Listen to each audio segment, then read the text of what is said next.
Okay. I do believe that might have done it. I do believe we might be live. Good morning, everyone, and welcome to another Sunday morning live stream.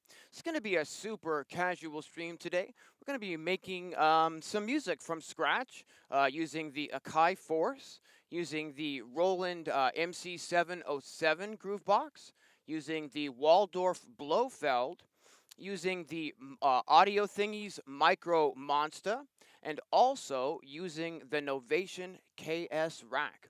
If you can let me know in the chat that you can hear my voice coming through, we'll get started today. What's happening, Grant? What's happening, Sky Tortoise Ferryman? Thanks for tuning in, guys. All right. I'm just going to grab a sip of coffee here as we start the session. Okay. What I think we're going to do today is I think we're going to start out with a sound coming out of the Waldorf Blofeld. Let me show you let me explain rather what we've got set up today. We're going to be using the Akai Force as the main sequencer today, and I've already got a session set up for us with 8 tracks laid out. I've got a sampler track here for the drums, which we're going to hopefully use some samples from my sample packs today to get some drums going. I've got a MIDI track going out to the Audiothingies MicroMonsta, so I can play it. We can sequence that from the Force. It's going to take a little bit of adjusting to get the levels right as we start putting some music together today. So bear with me if the levels are a little bit screwy as we get started. Hey, what's happening, Connor? Thanks for tuning in. So I've got a track here to play the Novation KS Rack. Again, hopefully this isn't too loud going out to the stream. And maybe bring the volume on that one down a tiny little bit here. Is it this one? Yeah, it is. It's a loud level. Okay, but we'll adjust these as needed through the session today. And then I've got a sound. Actually, we'll skip that one for now. I've got us 3 MIDI channels here to talk to 3 of the MIDI channels inside of the Roland MC-707. So I can play, one of those sounds here. And let's see if I go to the next one, I can play another sound. And if we go to the next one over, I can play another sound from the MC-707. These sounds aren't like, chosen out in advance per se, just I've got it routed so we don't have to necessarily, take the time on the beginning of the stream and do that. Hey, what's happening, John? Thanks for tuning in. So yeah, just to reiterate, I'm taking, not to reiterate, but to rather explain, I'm taking a MIDI out from the Akai Force, and I'm running that into the MIDI Solutions Quadra through.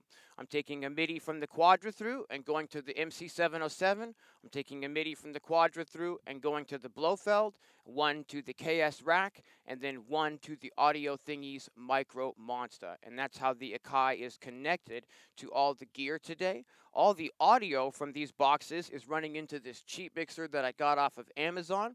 It was like a $99 cheap mixer. It's a great mixer for like an entry-level mixer. It's not an audio interface or like audio over USB. It's not super complicated. That's why I think it's a great entry-level mixer. I actually got it off Amazon because it was super, super cheap, like $99. And I figured for that price point, it's probably going to be really lousy and like really noisy and probably not that usable. And then maybe I could make a video like, don't buy cheap mixers from Amazon, friends. But actually, it's been a really great, mixer for just kind of getting stuff on the desktop, routed so that we can see it on these live streams. So definitely a cool and fun mixer. The brand name is a weird one. I don't really know of them. It's Arvomic or Arvomic or whatever. I'll put a link in the video description if anybody wants to check out a cool and cheap entry-level mixer. But that's how all of the audio is routed today. One thing that I failed to mention is I'm routing the Blofeld output into the Erica Synths Acid Box 3 filter so that we can get some filter on that if we so desire. I've also got one more track set up inside of the Akai Force here for us to load some effects onto if we so desire. So 8 tracks set up and ready to go inside of the Force today. And I found a sound last night in the Blofeld that I think we're going to start with. It's from an expansion bank that I got. I think it's called like Solaris or Solarizer, or maybe I'm mistaking that. Maybe the programmer's name was like Don Solaris or something to that effect. I don't exactly remember all of the details. But this sound that we're going to start off with today is from an expansion that I got from like another sound designer on the Blofeld. And it sounds like this. I think it's a really beautiful sound.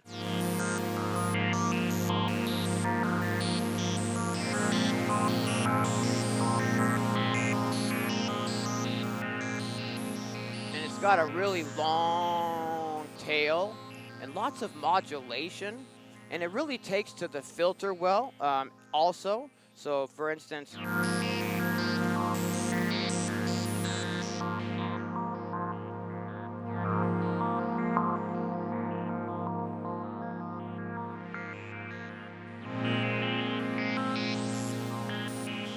kind of filter that down and mellow it out a bit. Remove some of those high frequencies. You can kind of fade that sort of filter effect in and out, you know, during the session today.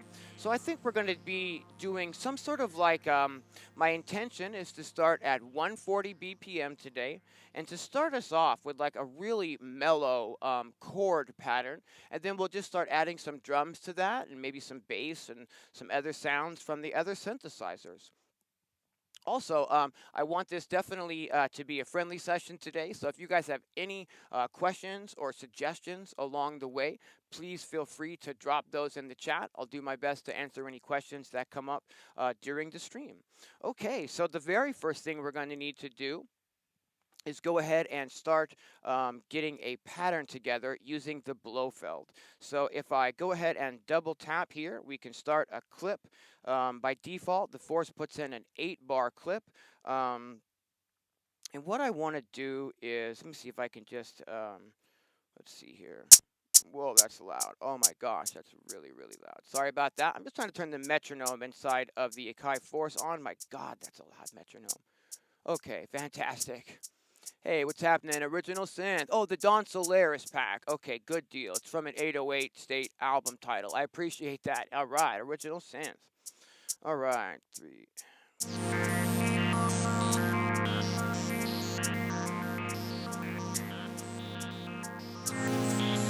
Yeah, I think we're going to start off with just a really, really simple 2-chord pattern today. And basically, let's see here. I just want to make sure that we're record armed on the Blofeld, and we are now. So if I just hit record, now we are overdubbing that clip, and I can just kind of wait until it goes through the clip. And 1, 2, 3, 4, 2, 2, 3, 4, 3, 2, 3, and 4, 2. We're gonna play it.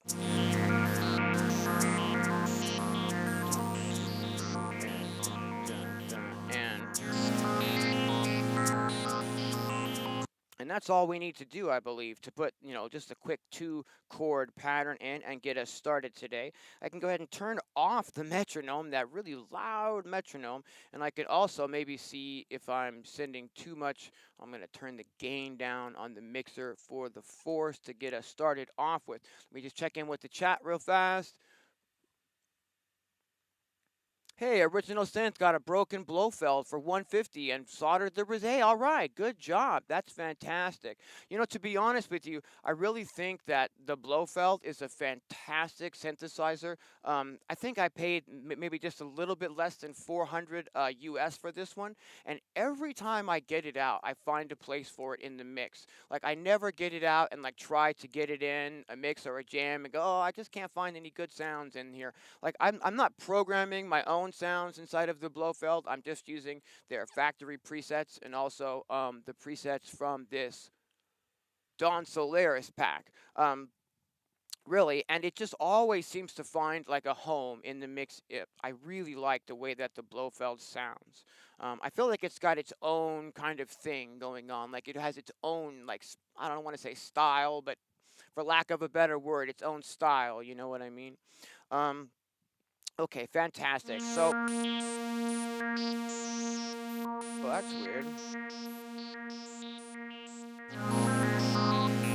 Did I somehow miss the? Yeah, we did. Okay, let me show you what's happened here inside of the force so that we can fix that.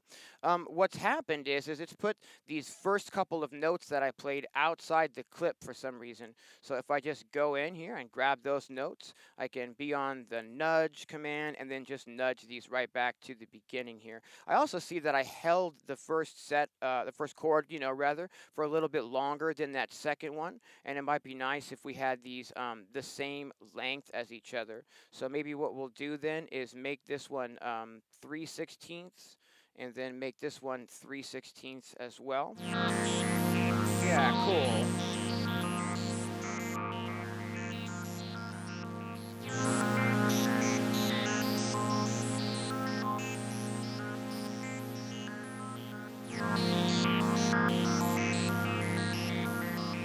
All right. So this is what we've got started level-wise today. Let me know if you guys can hear that coming through. I'm going to need to probably do quite a bit of adjusting on these levels as we start building this up today. But what let's do, I think, is maybe go ahead and start trying to add some drums to this, just a little bit of a rhythm to get us started with. That way I don't need to kind of keep turning the metronome on and off. And what we can do is maybe we can, let's see here, put in a clip for some drums. And if we go to note mode for the drums. I don't have anything loaded yet, so maybe what we want to do is find a nice kick drum inside of like one of my sample packs or something. So if I just go to Electronisounds, I've got a bass music drums pack, which is really easy to find. To find drums from, because it has 250 kick drums, 250 snare drums, and 250 hi-hat samples. So there's pretty much something in here for just about any genre of music. We are writing in the key of F pentatonic minor today because that is my favorite key to write in. So what I'm going to do is I'm going to scroll through some of the sounds in my sample pack here, these kick drums, and they're already pre-tuned and they're labeled by the root note that they're tuned to. So I'm going to scroll through some kick drums that are already tuned to the note of F, and hopefully we'll find something that sort of just starts gelling with the sound that we've already got coming out of the Blofeld. I'm just going to play that. I'm going to adjust my headphones here.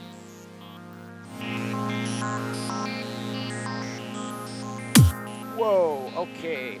Gonna need definitely to adjust this level on the force. Okay, way too much level.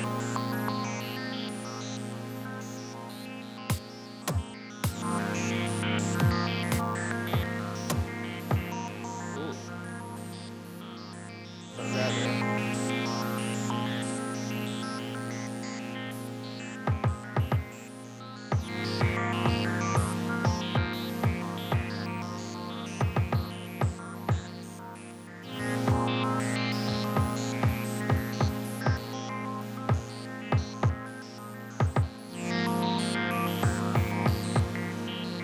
Okay, so let's say I'm happy with that, kick drum or whatever, and wait a minute. I don't know, it's got a lot of personality to it, but I think we're just going to go ahead and go with that for now.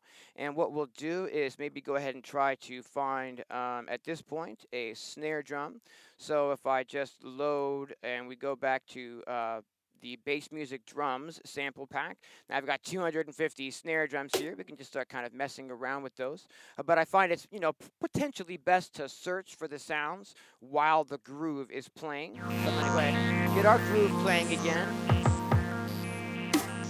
Ooh.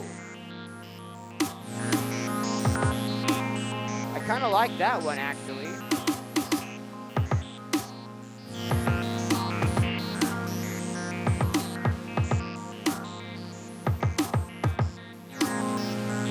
Okay. I'm going to go ahead and put our metronome back on. Wait a minute. Let's see here.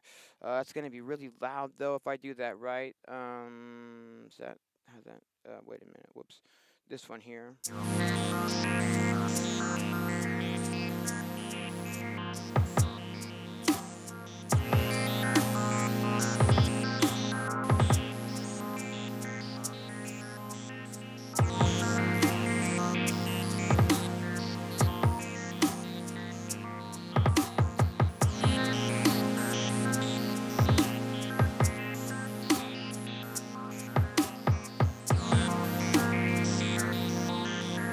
Okay, let's see how we did here.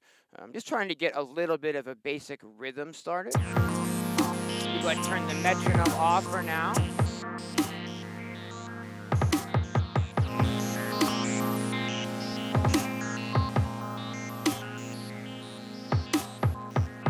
Hey, what's happening, Tapsy? What's happening, Ives? What's happening, Big John?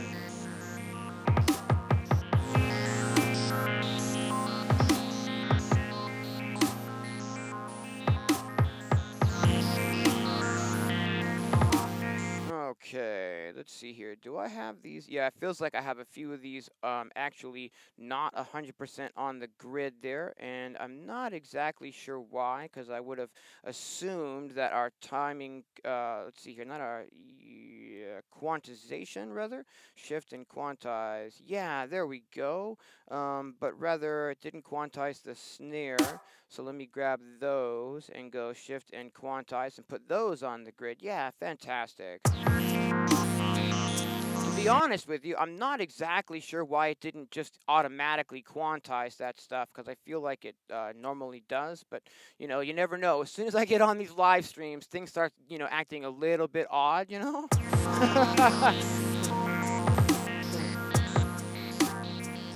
Okay, so turning off the metronome.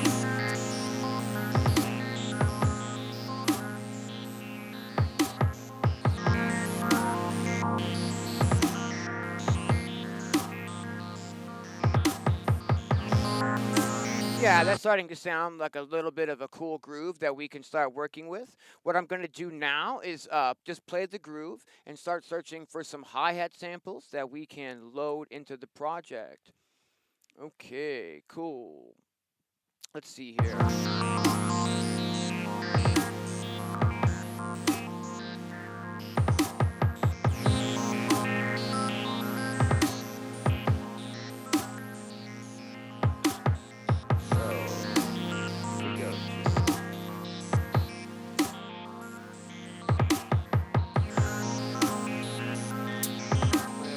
One right there.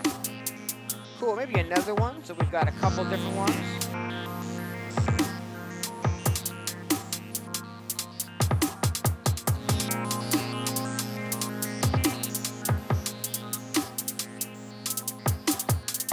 Okay, let's put something in here.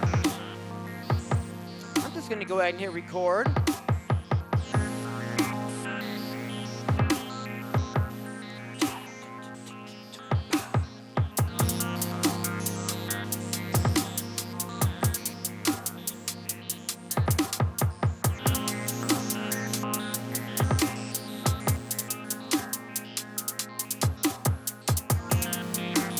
Alright, let's take a look at the clip there and see if my parts are actually on. They're a little bit off, maybe.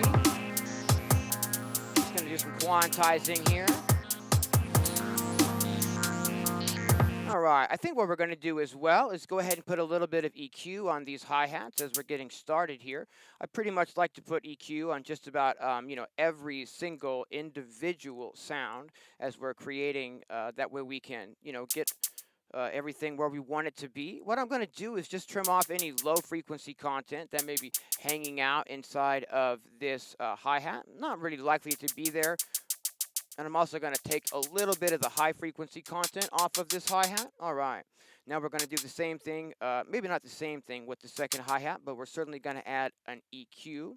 So I'm going to grab that Air Para EQ. I'm going to put that on the second hat, and I'm going to remove any of those low frequencies, you know, beneath about, I don't know, 300 hertz or something. All right. I think we need to to bring the volume on both of these sounds, both of these hi-hat sounds down just a little bit in the mix. Also, as we get started, as we're building up the music here, just let me know if you can still hear my voice as the music starts, getting a little bit louder, and I'll try to adjust the levels accordingly if we need to. All right.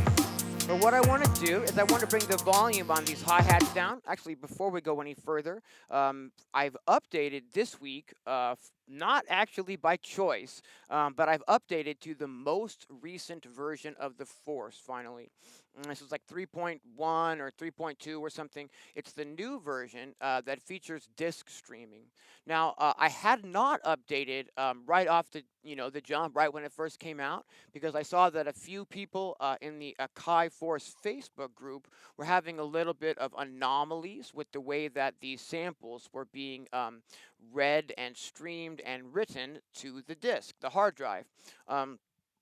I didn't actually have a hard drive inside of my Force, but for those of you who've been hanging around on the channel, I've been building a 20-minute live drum and bass set in the Force, and I ran up against a ton of limitations in that this week, and so I ended up upgrading to the most recent version to try to solve some of those issues. So the screen inside of the Force, the windows, the pages rather, the layout is what I'm trying to say, of the controls is a little bit different looking than it's been in past streams, and that's because it's changed in the most recent update. I'm not 100% happy with this update and how it's reading, writing, and streaming samples from the disk, but it is what it is. So we just got this page open now so that we can bring the level on these hi-hat sounds down just a little bit in the mix. And I also feel that since we have two of these, we might as well do a little bit of creative panning on them. I mean, just very, very subtle. Like we'll take the first one and pan that 4 to the left, and the second one and pan that 4 to the right. Maybe even less than that. Maybe just like 3 on these, 3 to the left and 3 to the right. We're just barely just eking them off that very, center frequency point where the kick and the snare are living. Let's go ahead and save at this time as well and check out what we've got here.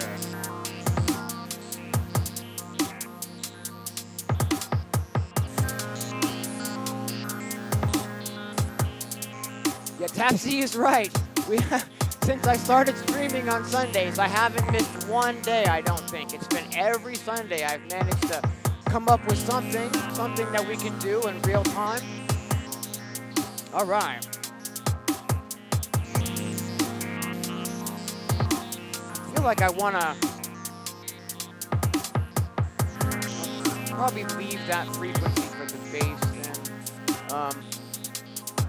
For those who aren't familiar with my streams, I keep looking off off the side here because I've got Ableton Live open and I've got some visualizers over here that I can use to kind of see the frequencies that we're putting out, maybe help me mix a little bit better on the headphones. Okay, cool deal. Let's go ahead and I think I need to bring these hi-hats down in volume just a little bit more. We want to leave some room in the high frequency spectrum for some other sounds to occupy as well. And if I crank up the hi-hats all the way, it's going to start making that part of the frequency spectrum a little bit cluttered. So I want to make sure right off the jump that I'm not putting too much, high level frequency on these hi-hats, or making them like too loud in the mix, maybe because I don't hear them super great on the headphones, if you get my drift. That's much better. I'm going to go ahead and save at this time.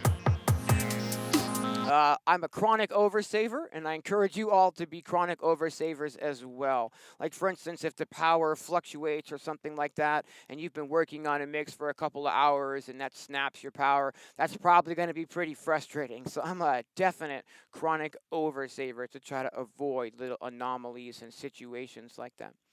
Okay. Let's see if we can put in a bass next.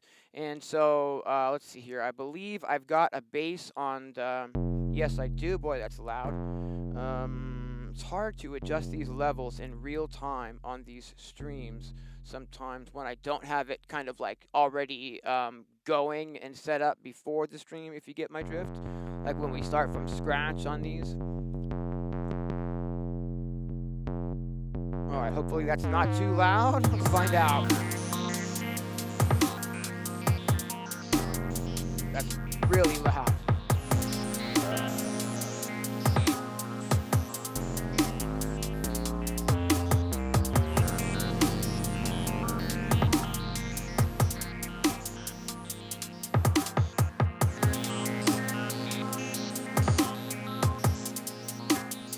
Try to turn that sound down inside of the MC-707 itself here. Hopefully.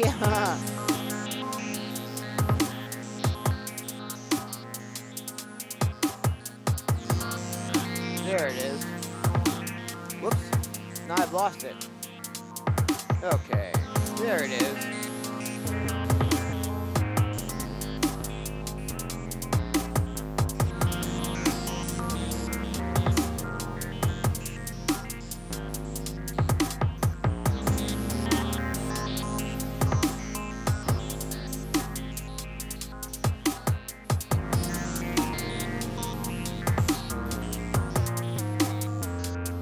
Trying to figure out what octave I want to play this bass in.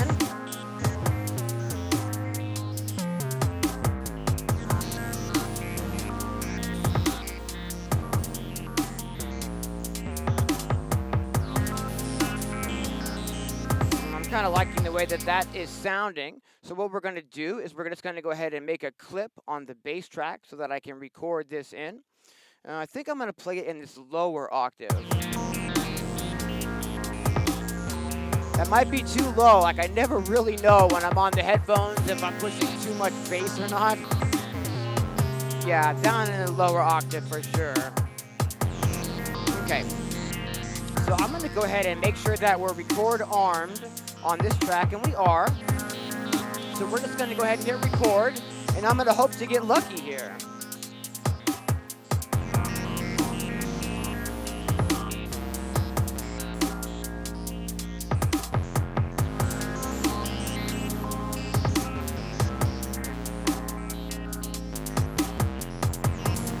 Okay, there we've got a little bit of a bass part. I think the bass might be too loud in the mix still.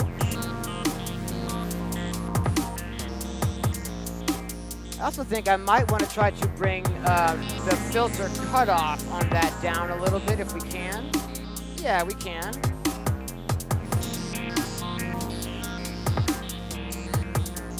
All right. Now I'm checking the level that we're sending out to the stream. Seems a little low.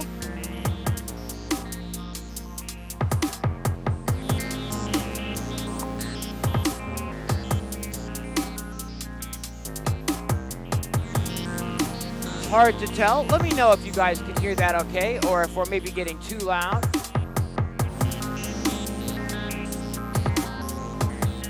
Yeah, I would love to do that. I would just absolutely love to do that is the thing.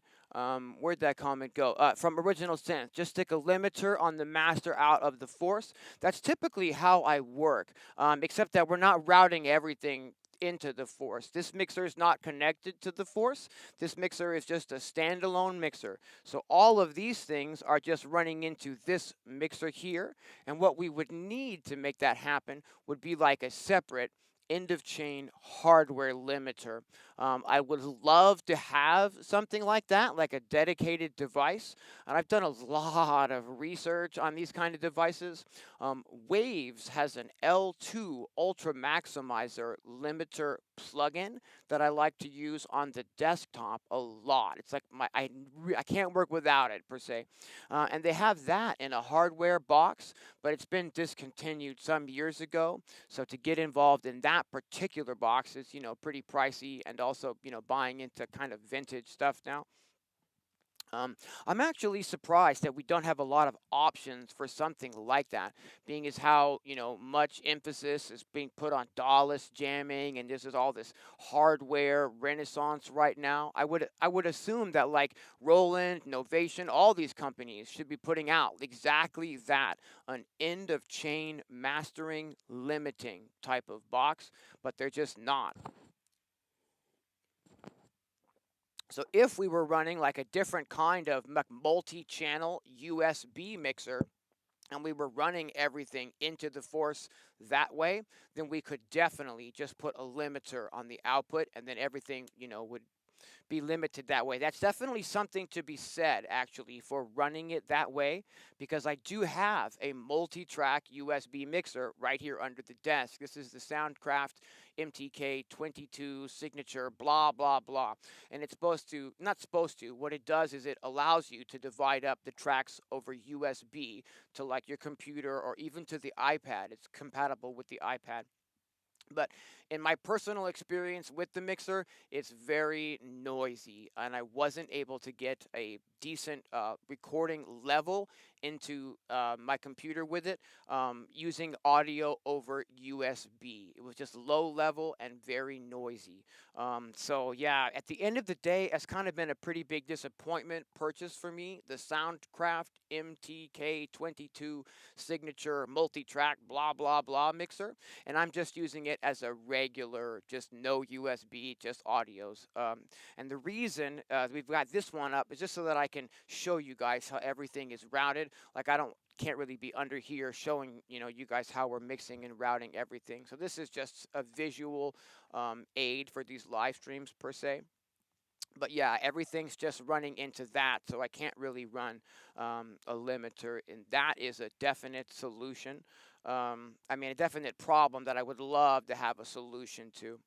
That Waves L2 Ultra Maximizer, I'm telling you, it's like in a rack mount. I bet it would be amazing. Oh.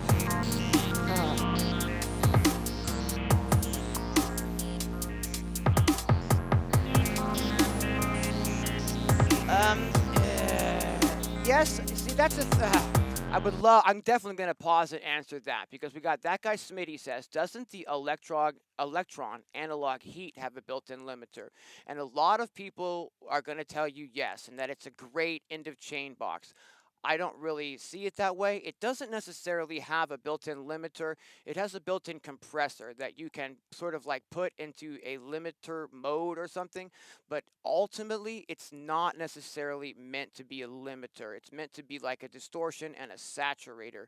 People do use it as the end-of-chain device. I've tried it that way. I have the Electron Analog Heat MK2. I've tried it that way, and my experience with it was that it doesn't really do what I want it to do. I'm not looking to change the tone of my sound. I'm not looking to warm it up. I'm not looking to distort it. I'm not looking to saturate all of this just to be able to maybe get that tiny little bit of like not really limiting, but sort of limiting out of that. It's really more of a, for compression and distortion. I use the Electron Heat MK2 for like sound design and stuff. When I did try to put it at the end of chain, I had to reduce the volume of like everything in the mix a lot so that it wouldn't distort that box going into it. So it brought my overall level way down and didn't really limit as like I would expect a limiter to behave. And that's why I don't personally use it that way. Okay, cool deal. Let's go ahead and...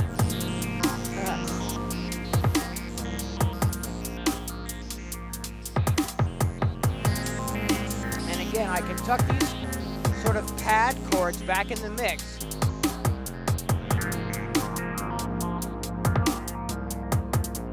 By just sort of filtering them down.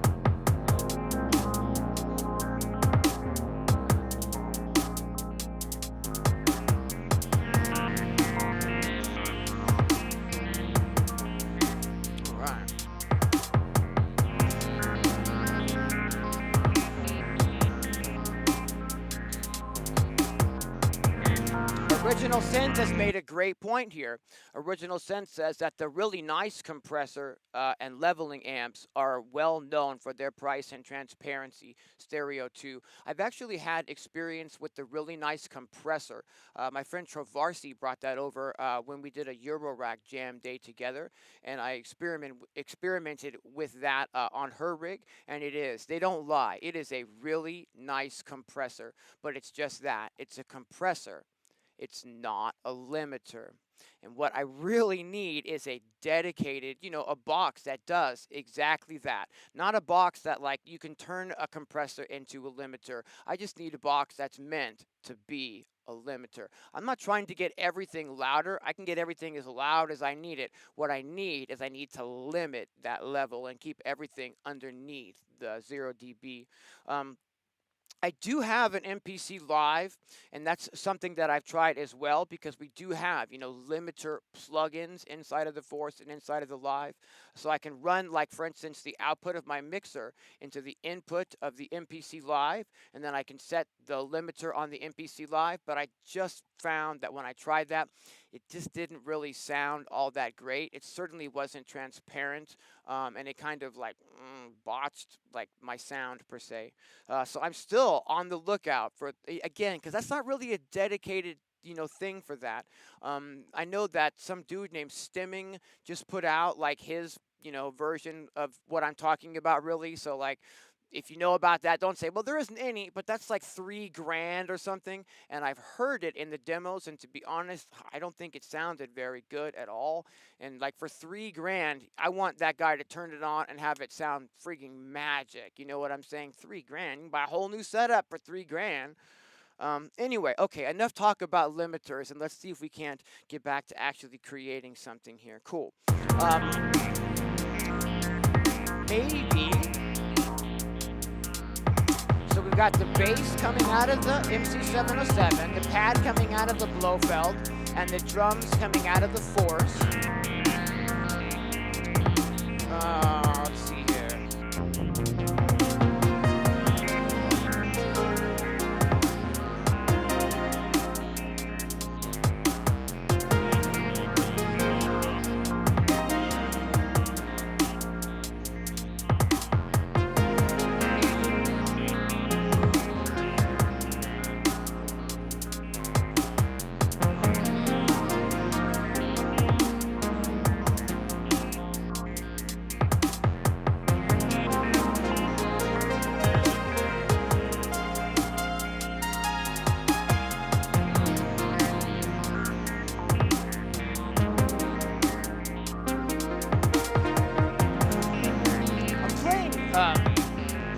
I'm playing the Novation KS Rack over the top of our groove just to see if we could maybe get in a little bit more of a melodic from that, and I think we probably can. So I'm going to go ahead and add a clip here for the KS Rack. And let's see here, did I lose my oh, what a bummer. So I'm supposed to be able to switch the cameras with the hot switch here by just pressing Z and X, but oftentimes that OBS just kind of craps out during these streams and loses my hotkey commands, and suddenly they're just gone. And I can only switch the camera with the mouse now.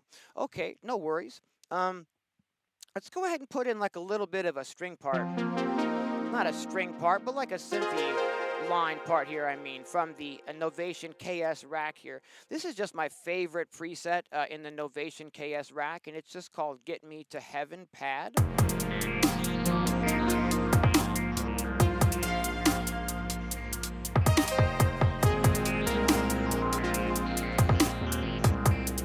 Let's record something.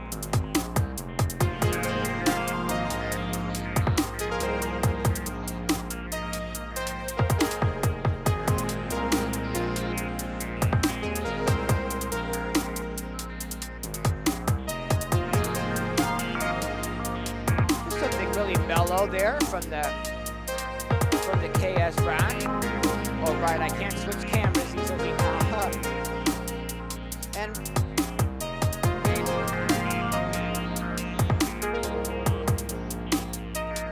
so the KS Rack also has a filter, that we can filter that sound down with. And during the jams or whatever,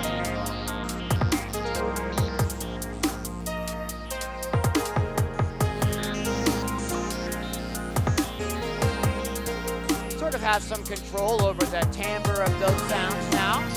We can kind of tame them with the filters.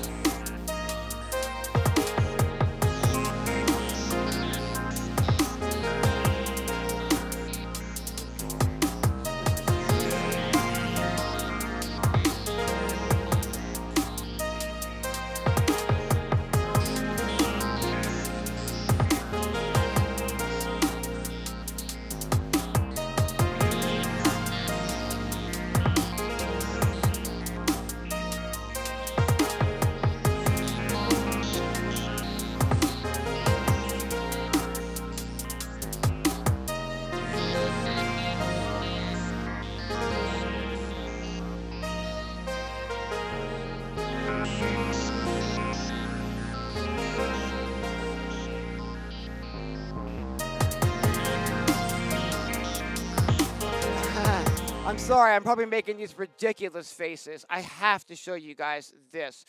We've got, I'm using, let me show you rather than just sit here and explain it the whole time. All right, cool. So I'm using these visualizers off of the side of the screen here.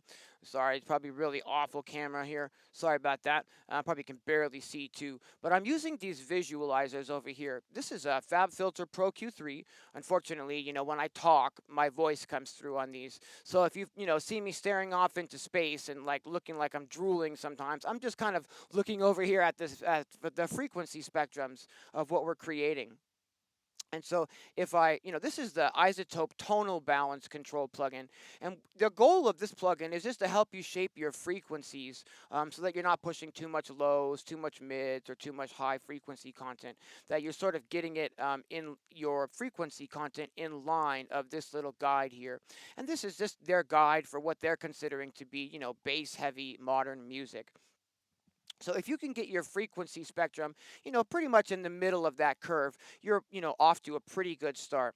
So what I'm going to do is I'm going to stop talking for a moment and just play the groove and show you guys how good that frequency spectrum looks on what we're creating right now.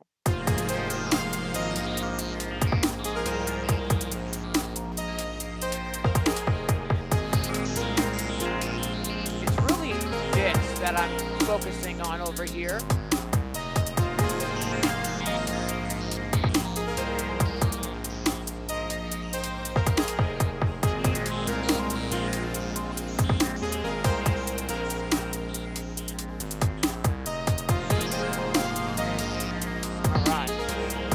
Pretty darn good. So we're not. All right. So that means, that now I can pretty safely assume that we're not pushing too much low frequency content in what we're creating, and that we're not pushing too much high frequency content, and that the mids aren't like super low and stuff like that. It's looking pretty good. Hopefully it's sounding, pretty good, and you can hear all these individual parts coming through. So we've got drums, we've got a bass, and we've got two different melodic sounds. I think that's a great start here. Let me go ahead and maybe, that's right, I can't switch the camera back that way. Let me just take a moment and check in with the chat then and make sure that I'm not missing anything. Hey, what's happening? Fade Man, what's happening? That guy Smitty. What's happening? Toballusion. Yeah, that Golden Master is a nice output module. Toballusion is talking about a new Euro Rack module. Yeah, I actually wish they had less features in that one and that it was more straightforward. What's happening, Sonic Laboratory? Yeah, the MK22 absolutely does. It definitely does, and I'm assuming that the 12 will as well, as long as you get the MTK version. But I just really did not have a great experience with the audio over USB with the MTK. With this mixer, like when you're using it as a... also, one of the things that was an anomaly that, in my opinion, about how that works is when you're using... again, we're talking, for those of you who don't know, we're talking about this large mixer underneath my desk here. It's the Soundcraft ST blah, blah, blah, as I knock shit over here. Probably can't even, yeah, I probably can't even get that camera to show. Okay, no worries. But we're talking about this large mixer, and it's a multi-track mixer. And what that means is that it allows us to send multiple channels of the mixer over USB to like Ableton, or it even is compatible with an iPad. Um, but I just found that like the levels are just not, even with the iPad, just not sending hot enough level. That was my first issue with it. But my second issue with it is that like when you're see, if I routed all of these devices into this mixer and then was trying to record them individually over USB, it doesn't, they call it pre-fader levels. And what that means is that the actual mix of my volumes doesn't get recorded. They get recorded at full volume. If I bring the faders up and down while I'm recording, that makes no difference on the recording. If I change the EQ settings, like if I have my mix all perfect here, and I have my EQ settings right, and I have my effects settings, it records none of that.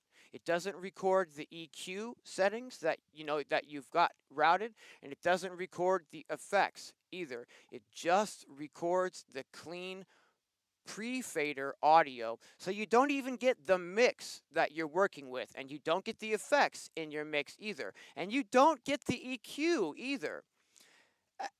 It just seems really odd to me like that. Like if I'm running all of these devices into a mixer to then record that into, Ableton or Beatmaker 3 or, Cubasis on the iPad or something like that, I want all of those levels and EQs and whatnot to be recorded, and it just isn't. So you're going to have to spend that time again inside of whatever you're multi-tracking into, whether it's a DAW on the computer or like something on the iPad. You're going to have to remix everything, re-EQ everything, put all the effects on again, and that's if you can get a decent recording level, and I just wasn't really able to get a decent recording level. Lots of noise coming through though. If you're heavy big on the noise, yeah, absolutely. But on that recording signal, not so much over USB. And I spent quite a bit of time, trying to research that. This was like a long time ago now, but I just couldn't get it going without being very noisy. And then again, with those anomalies, like it doesn't record the level, doesn't record the effects, doesn't record the EQ. Like, kind of, what's the point then? Is sort of how I was looking at it. Okay, cool deal. The OBS MIDI plugin is very programmable for external control. I'm going to need to check that out because I have not checked that out at all. All right, so what let's do is let's go ahead and let's see here. Let's go ahead and copy this row of clips down, and then on the very first row of clips, let's go ahead and delete the drums, so we can kind of start off maybe with like just, let's see, we'll delete one of these other parts too. Maybe we'll delete that KS Rack when we start. So now we're just starting with the bass and that juicy fruit kind of pad sound that we started the very beginning with.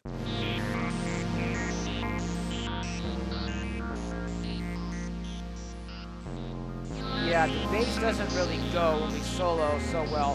What I'm going to do then is I'm going to go ahead and delete the bass from that very first row, and maybe what we could do would be to put like some sort of a riser in there to help introduce the momentum to this drums coming in with the bass. Let's see what we've got going on here.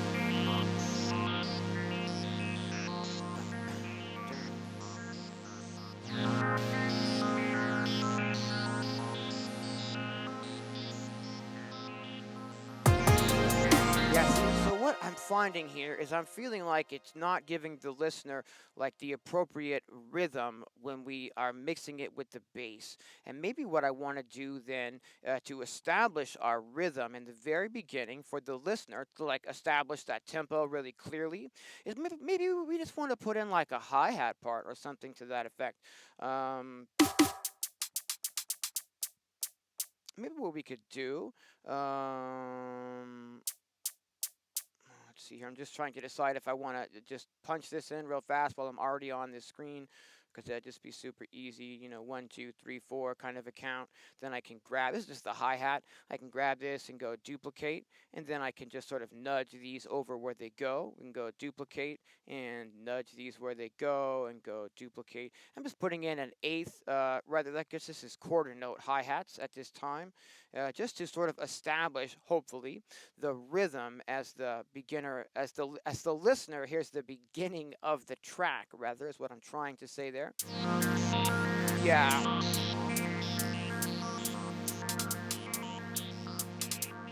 Cool. Now that I've got a little bit of a rhythm, I can actually maybe play the other hi-hat off of that and get a little bit more interesting groove started.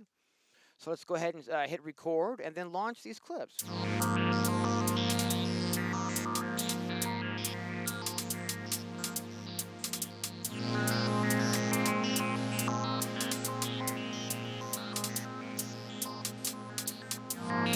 All right. A little bit more of an interesting hi-hat pattern happening now. And let's see here. What I want to do is just make sure that these are quantized at this time. Cool deal.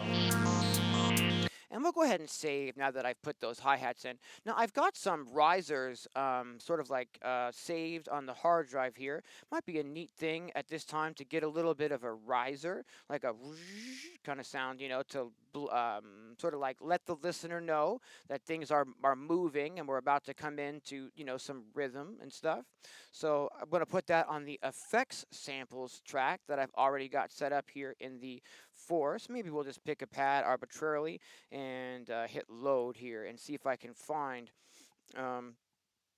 a riser. Let's see here. I've got a folder of effects sounds, and I've got some risers in this folder, and hopefully we'll have one at 140 ready to go. I do, yeah. Just a little bit of a noise riser with a kind of a pumping effect on it there, like a 2-bar noise riser. We're going to go ahead and load that onto this pad here.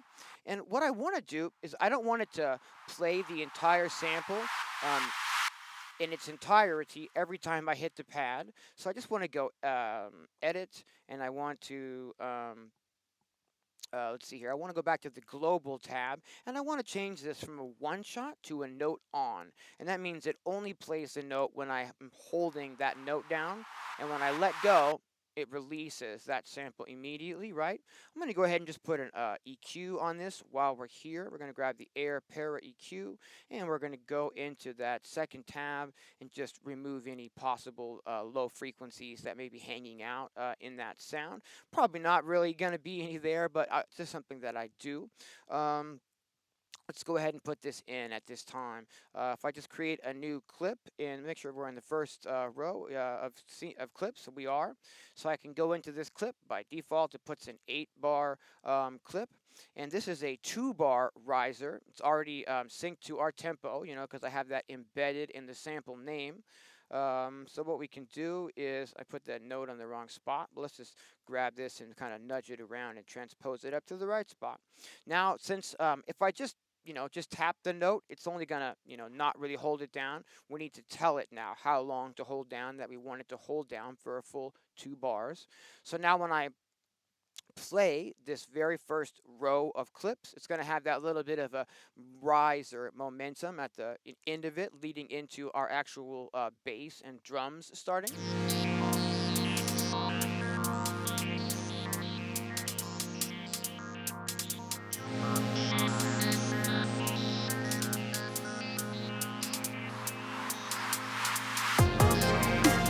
What it does is having that little pumping effect in there as well, sort of just what's the word I'm looking for? Reinforces, oops, I'm trying to change the camera with the hotkeys. Just sort of reinforces our tempo to the listener. So when that beat actually hits and comes in, like, it makes a little bit more sense.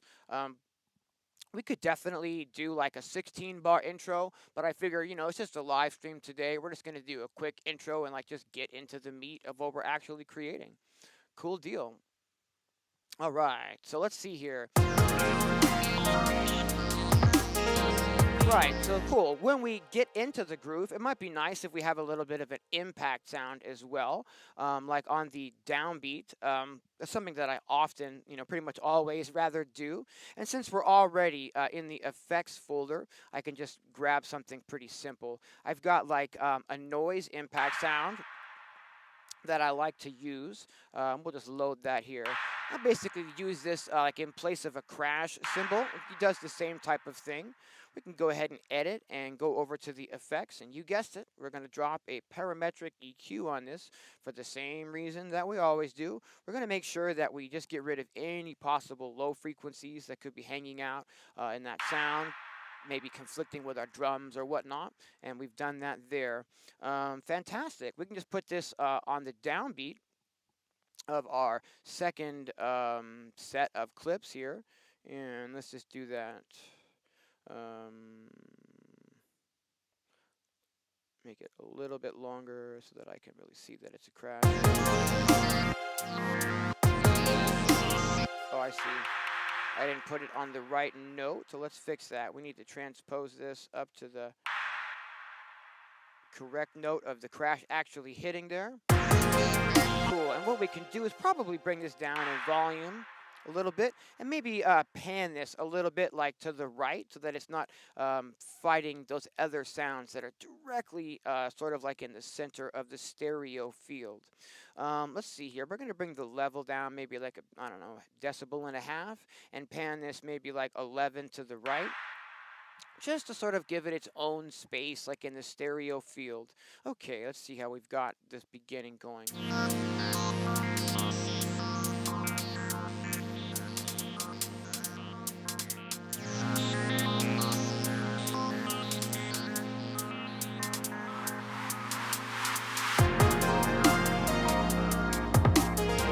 Okay.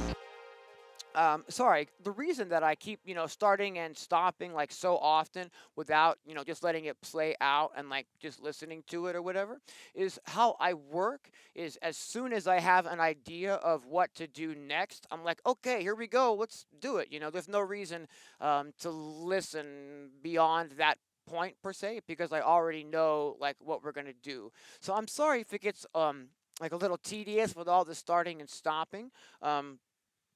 But that's the sort of how I write. And the reason that I did that is I'd like to copy that second row of clips down and get rid of the KS Rack from that scene so that that doesn't come in right at the beginning. So that we sort of introduce the pad to the listener. We let them sort of identify with our tempo by having these hi-hats in the background. So when the beat actually comes in, it's not really jarring, but they're actually sort of like feeling the vibe and the tempo. The riser sort of helps with that, nailing down the listener, tapping into that tempo. And then we can introduce the bass and the drums. So that's two new items starting here on the second row. And then after they've sort of gotten used to the bass and the drums, then we'll introduce that next sound, which is the KS Rack sound. I'm going to go ahead and save now that we've done that little bit of work on the arrangement. And let's sort of hear this, how it's shaping up so far.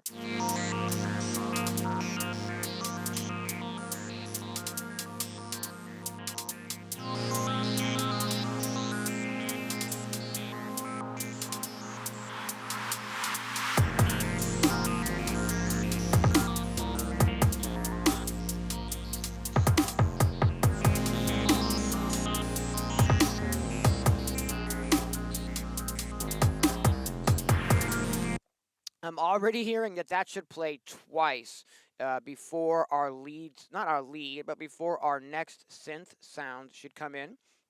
So I'm going to go ahead and copy that whole row down again. And I'm going to delete our KS Rack from coming in at that time. And now sort of based on the fact that we played that, section there 2 times, I'm going to assume that we're going to want to do the same thing once that KS Rack sound comes in as well. So I'm going to double the length of that section just right off the jump, and let's check this out.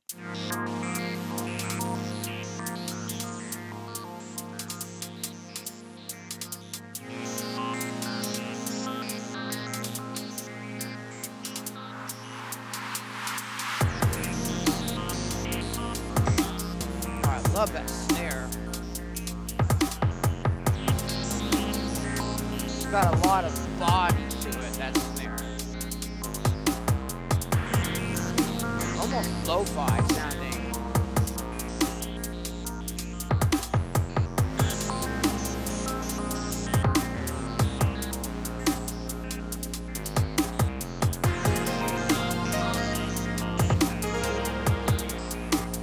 Yeah, that's sounding really nice. I think the one thing that we could do here to sort of smooth out the transition between our sort of like main intro and our, not, I keep trying to say lead, but it's not really a lead, it's just the next synthesizer sound. I think what we could do to sort of help that transition just a little tiny bit would be maybe to create a little bit of a rest in the drums at the end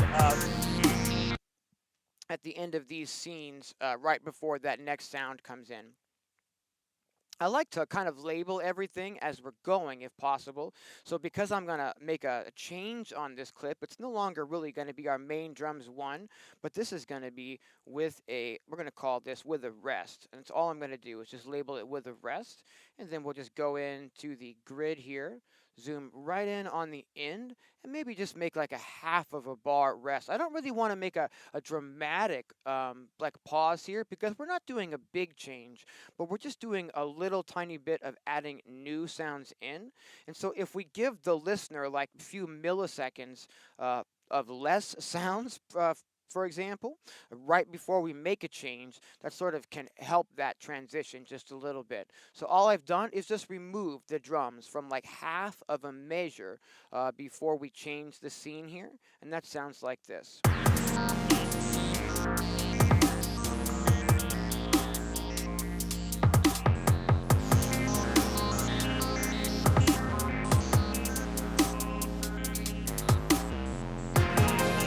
That's really nice. And I think what we could do, one more thing here to make that just a little bit more of, you know, an actual transition per se, is we've created that little bit of a break here. But maybe what we need is also like a little tiny bit of like a hi-hat flourish here at the end, just to sort of lead them back into it. Unfortunately, I don't actually know how to change the grid size inside of the Force. I'd love to do like a 30-second note roll here, but my grid is a 16th note grid. And would you believe I don't actually know how to change the grid size? If anybody in the chat, for instance, maybe knows how to change the grid from 16th notes to 32nd notes, if you could let me know, that would be really, really handy. Let's see here. I wonder,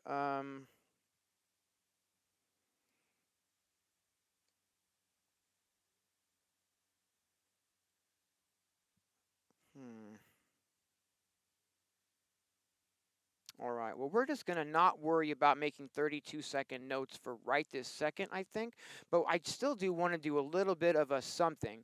So let's see here. Maybe we'll just have a tiny little bit of like a 16th note roll before we actually start there. And what I can do is maybe just affect the velocities on these a little tiny bit so it's not as much of a machine gun roll as it could be, but more finessed a little bit.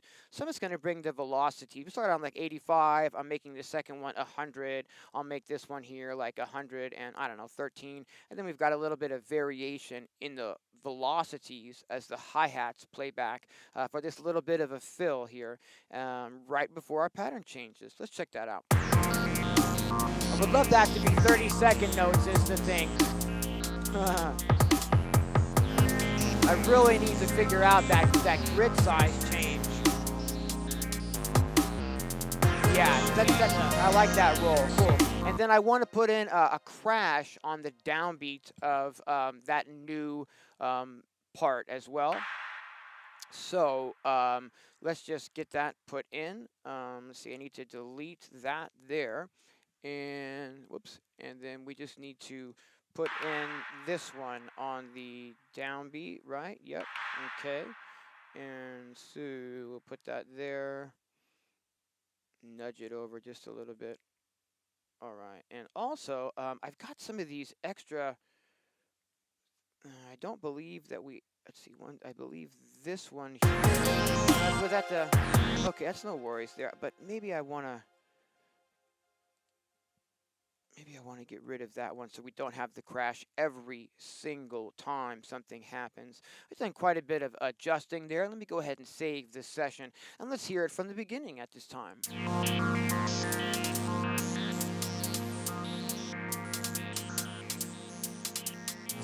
Yeah, I love that. I was zoomed in as much as I could get though. Shift above the bottom row. Okay, we'll try that.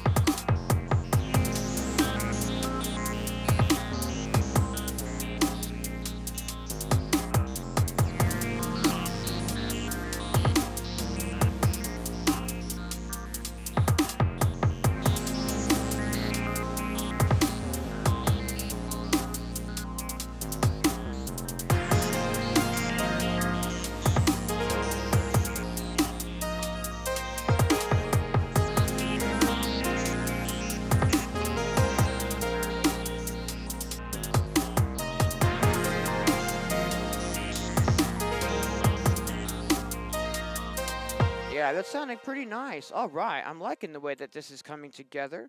And we've got a suggestion to maybe hit shift on that particular clip with the rest. Let's go back into this clip here. If I just go back into the clip and we zoom in, see if I zoom in all the way, we're still just getting 16th notes here. But if I hold shift, no, we don't get that option. That was a great suggestion, though. I'll just need to figure that out. The manual on this thing is like a phone book, if you know what I mean. You can do so much with it. So that's just one little, I hardly ever need to actually adjust the grid size, especially not to a higher resolution. Oh, well, no worries. I think that sounds pretty decent as a 16th note. A little fill there anyhow. But what let's do is let's go ahead and make a little variation after our synth part comes in and whatnot. And what I want to do, I think, is I want to just, where's that bass line? The bass line is coming from the MC101, MC707 rather, excuse me. And we're just going to grab that bass and bring it down here, right? Cool. And so now what I want to do is I want to create a different drum pattern so we can start creating like a different groove. I'm going to copy down our impact crash from the effects channel, and let's see here, we're going to go ahead and put the metronome back on, a shift and metronome there. Not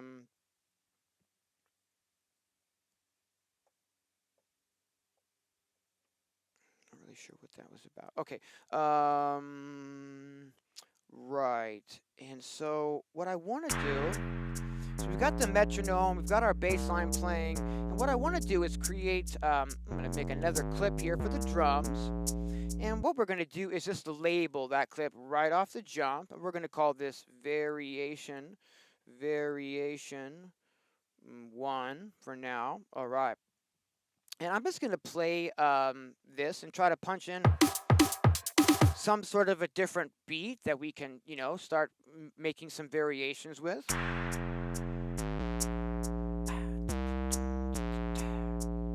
right, make sure we're recording. Oh, whoops, where'd my quantize go? Not my quantize, but my metronome, rather.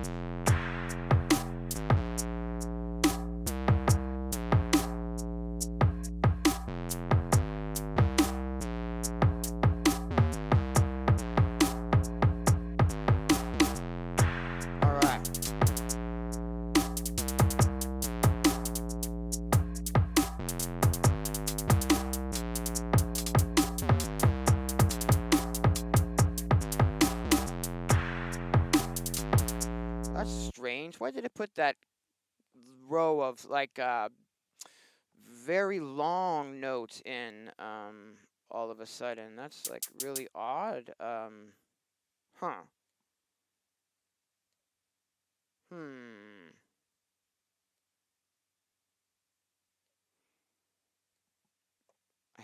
turned that off. Did that maybe? I don't. It really should. Seems odd at this point. I'm usually able to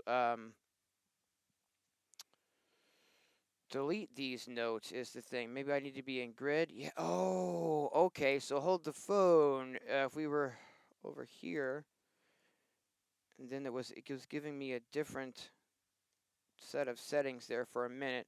That might have been the way to change the grid size. It was just a little strange. What I want to do then is maybe delete this second row of hats and try again to, come on, delete. Cool. So there's our just a kick and a snare pattern, and I'm just going to record again and try to get the hi-hats in one more time.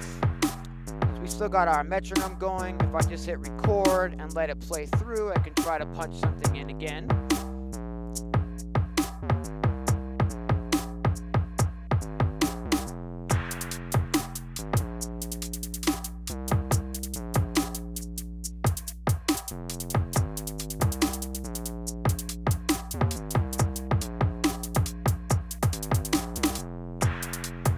I just want to make sure that all of these are quantized. I feel like it's not super quantizing today. I'm not really sure what's up with that. Whoops. Hold on. There we go. Turn that metronome off. Shift and metronome.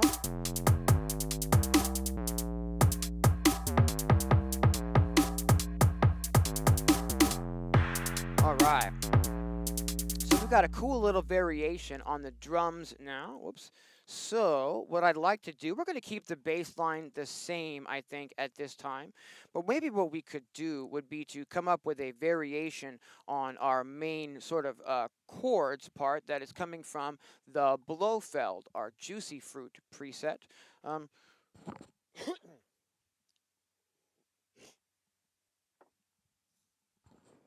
Okay. Let's see here.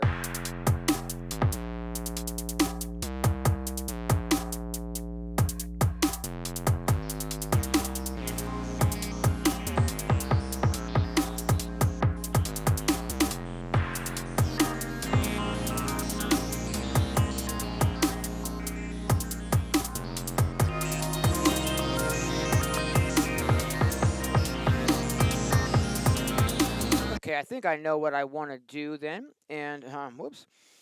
Come on now. There we go, back to the matrix. I think I just want to go, okay, starting on with the fourth row up. Let's make a clip here for the new part for the Blofeld. And let's go ahead and name this new clip. And we're going to call this Variation 1. Variation 1. Fantastic. And let's save before I try to put this in. And let's go ahead and just make sure that we're on recording. And it looks like we are. Matrix. Okay, good deal. Let me go ahead and record this in.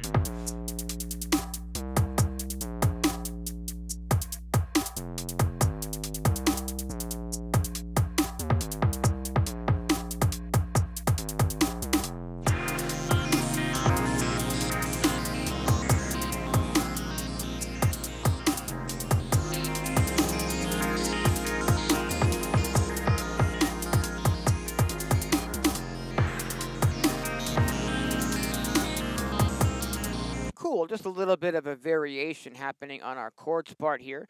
And just we're kind of working in like double, I don't know how else to say that, like double length clips. We've been doubling the length of our sections here from 8 to 16. Let's do the same with this section here. Let's just copy that down so that it, sort of repeats again. And I think we can probably get rid of the crash symbol from that second time. Whoops, I did the wrong one. The crash symbol, deleting the crash symbol from the second time through, so it's not just always, banging away. If I want like another impact to come in there, we could bring in like a different sound, maybe like an actual crash symbol or something like that. Let's go ahead and save at this time, now that we've made that variation. And let's go ahead and check this out now from the beginning and see how we're doing. Hey, what's happening, Opie? Do you need to go outside? Let me take a moment and let my dog outside before we do that.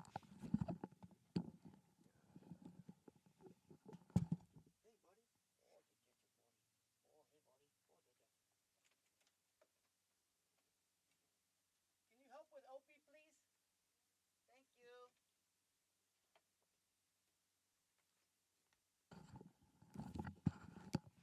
All right.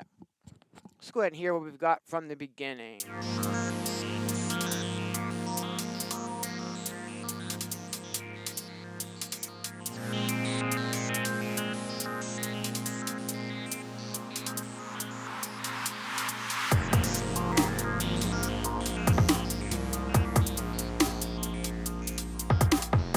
Yeah, I don't like Akai's choice of words either, original synth.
Playing through it again and listening.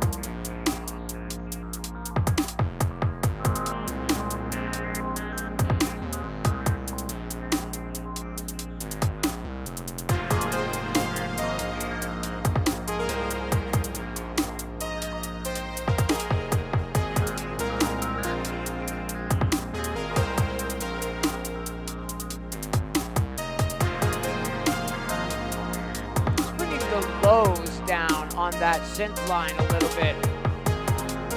The low frequencies.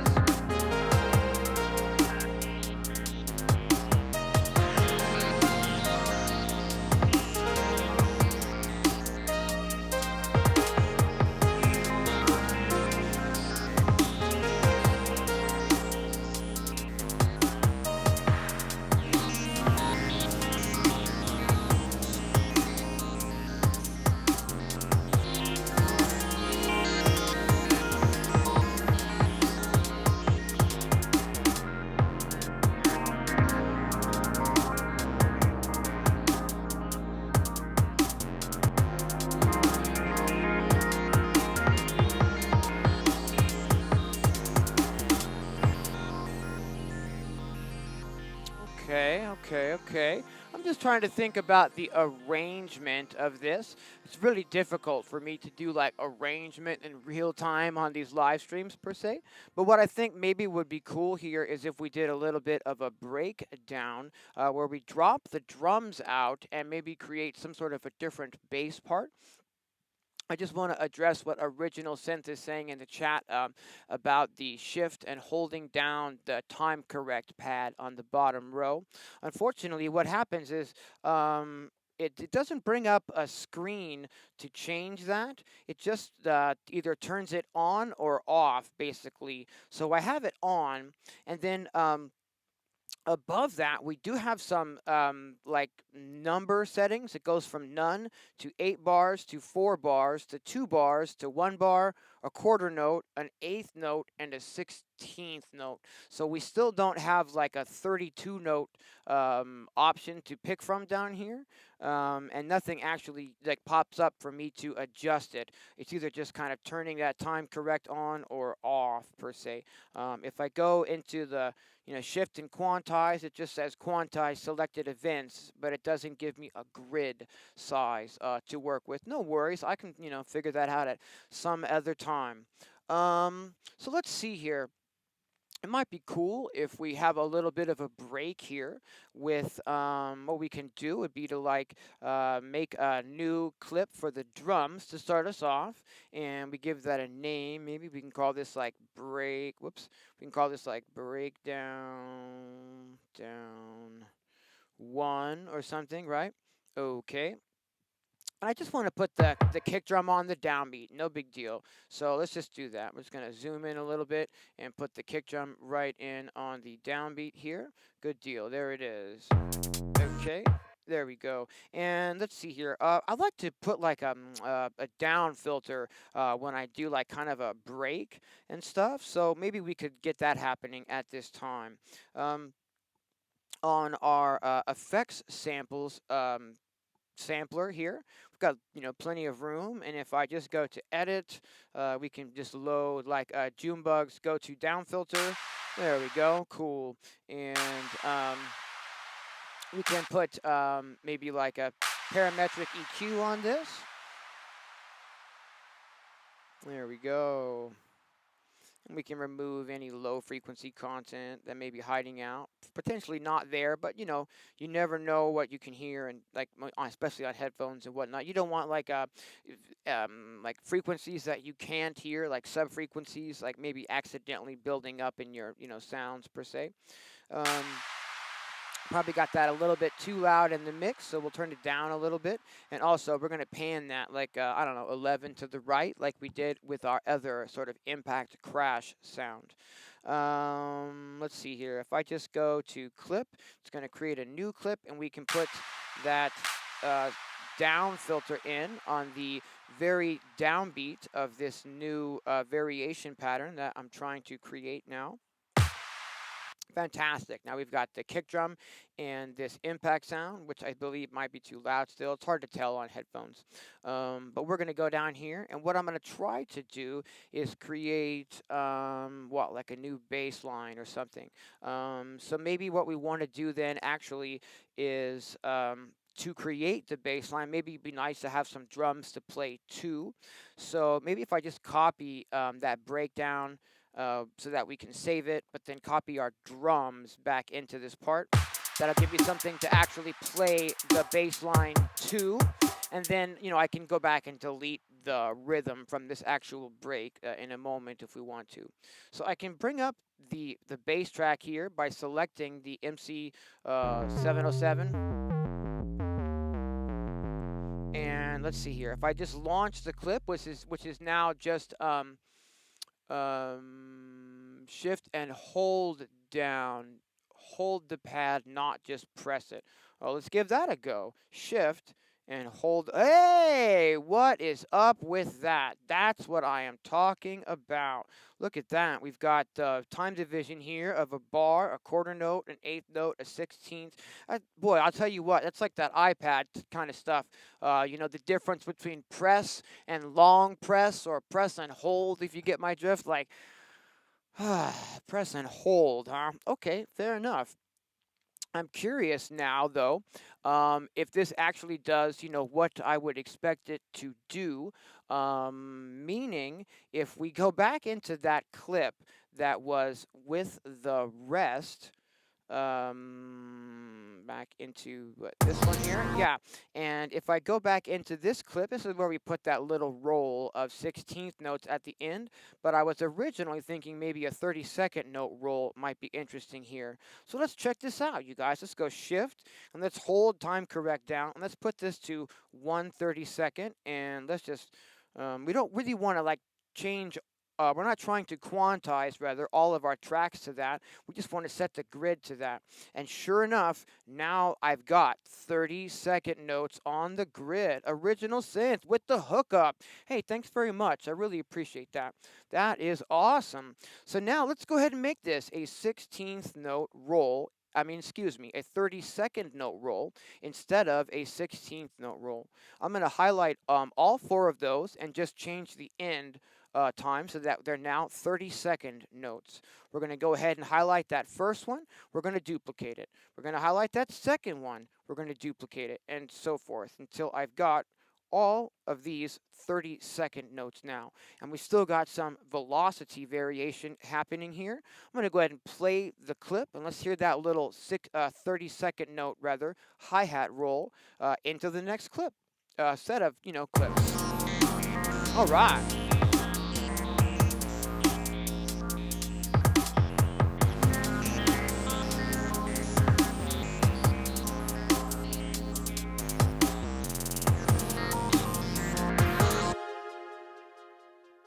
So I didn't actually trigger, I was so caught up in it that I didn't actually trigger the clip properly, but that's it. That's 30-second note hats. All right, that sounds fantastic. And I'm assuming now that I can, just get our grid back to where we want it on 16th notes by holding shift and time correct and changing back to 16th notes. Let's just verify that that is in fact the case by zooming in, and that is in fact the case. All right. See here, change the camera. Seriously, original synth. I really appreciate that. That's awesome. It's actually not that hard to switch back and forth once you actually know how to do it. So really appreciate that. Fantastic. Okay, so let's see here. What we've got is we were working on the possibility of creating a new bass line for a variation here. And we were going to potentially, hopefully, create that new bass line by just riffing off of the existing drums that we've got going here. But creating something new that we can start, as kind of a different section with here.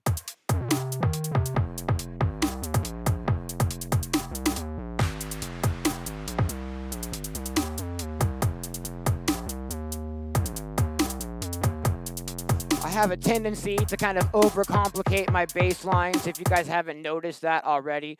What we're going to do, though, is put a clip here for the bass line. And we're going to go in and we're going to label this clip, and we're going to call this one Variation 1. Variation 1. Okay, fantastic. And we're going to save at this time as well. And what I'm going to do, I'm just going to make sure that we're recording on the track that I want to be recording on, which is what, track 5? Yeah, and we are. So let's just launch this scene and hit record. And when it plays around again, hope that we get lucky with something. Trying to create something different here. Let's go for it.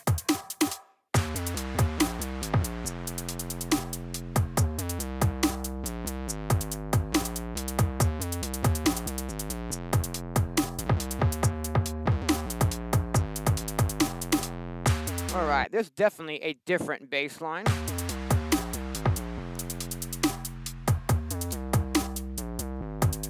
The bass line is a bit busier here than it's been in the previous scenes where our, pad was maybe the lead focus. But now the bass line is kind of taking us where it wants to take us, for lack of a better, way to describe that. And so maybe what we want to do is to use our Juicy Fruit pad sound from the Blofeld, but now in a way that complements the new bass line.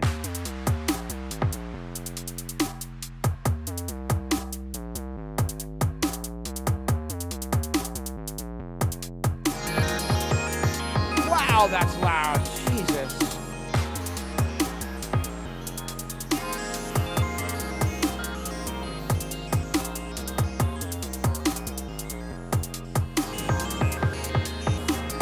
Higher octave still, maybe.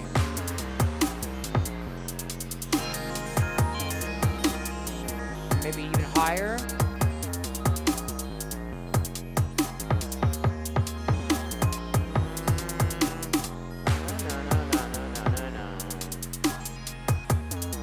But depending on how long I hold it down, that really makes a difference. Okay, so what let's do is try to get this into the mix. This one may be a little bit more difficult. Boy, I'm going to have to adjust the levels on these pad. The pad, I feel like it's too loud. But I never really know on headphones. Like if I pull that pad down because I think it needs to, when I'm watching this back to put those timestamps in, I'm going to go, why did you pull that pad down? It was perfect, right? Okay, but let's see if we can, make a variation of that pad sound here. Maybe we'll get lucky. So I've created a brand new clip for that, and I just want to, label this one as well. This is, you guessed it, Variation 01. Okay, cool deal. And let's go ahead and save in case I get really screwy with it. And what let's do, I guess, is just, let's see, yeah, let's just launch this clip and hit record. I just want to kind of put in a stab.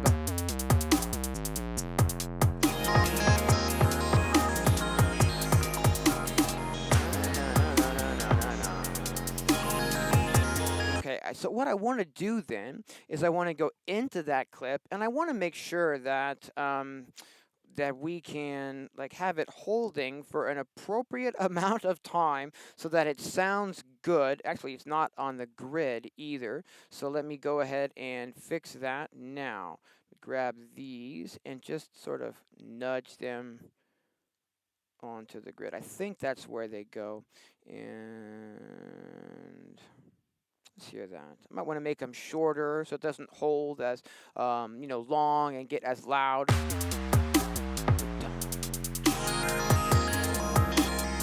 Yeah, so if we can make them hold for a less amount of time, I think that might be what I want. So let's see here. It's a little bit hard to edit all of these. Come on. There we go. And I want to edit end, and I basically want to make them all too long. There's a couple that are a little bit off on the quantize.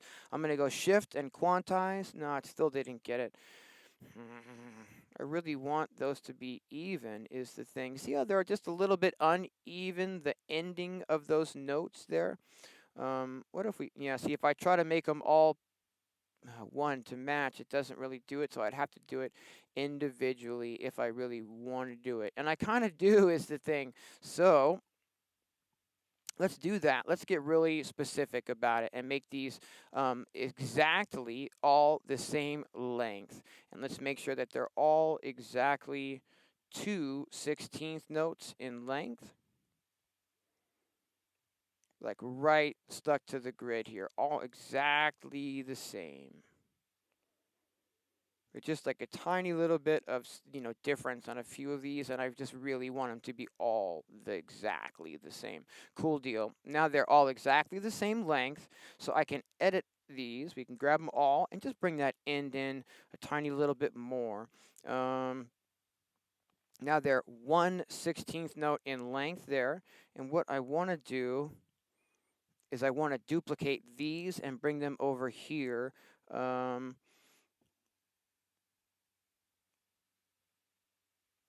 So we're going to, it's just a 6.5 is what that is. So we're going to delete these, and then we're going to copy these over. We're going to go duplicate and then nudge, and it was 6.5, so right there. Now those are exactly like the same length, so if I adjust them, I can adjust them, together and make sure that we're getting exactly what I'm hoping to get here.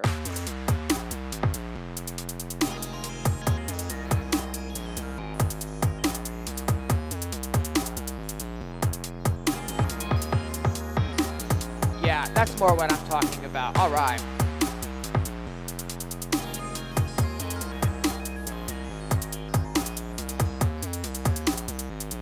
But what I wanted to do, okay, is I wanted to have a little bit of a break here, and that's what we started trying to create. I brought the drums in so that we'd have something to write to, but my intention was that the drums, hey, LB, you made it back. But my intention was that the drums would take a break here for a little bit. So how we're gonna, achieve that? We're just going to go back into launch and matrix mode, and we're going to delete the drums from the scene that we're working on now. We're going to copy that little kick drum break from beneath and then delete it so that we don't have drums in this part, but rather just a kick drum to accent the downbeat, and then our bass line and our new bass line rather, and our new sort of pad part per se. Now that's actually not variation 1 though. We already had variation 1 on the pad track, it seems. Is that a thing, really? Yeah, we did. So this is actually variation 2. I just want to keep things labeled correctly as we're creating if possible. So let's just fix that right now. Variation 2, cool. And let's go ahead and save at this time. Fantastic. What I want to do is I think I want to play the groove from the beginning so that we can hear how our transitions are working into this new sort of section here. Hey, what's happening, Arthur? Thanks for tuning in. Hey, what's happening, Big Up Video? Thanks for tuning in.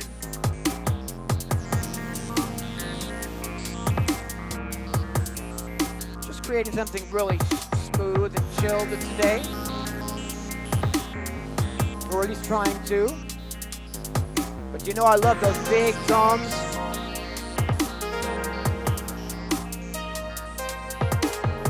I think we want to put a clap in. Yeah.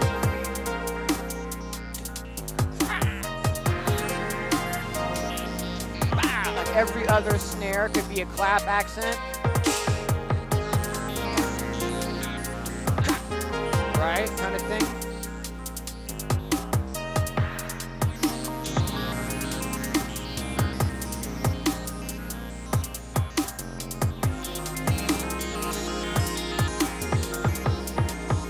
Really kind of floaty today.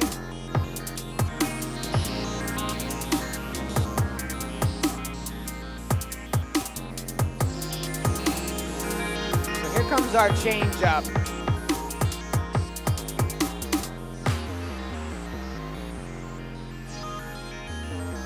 Yeah, that's working.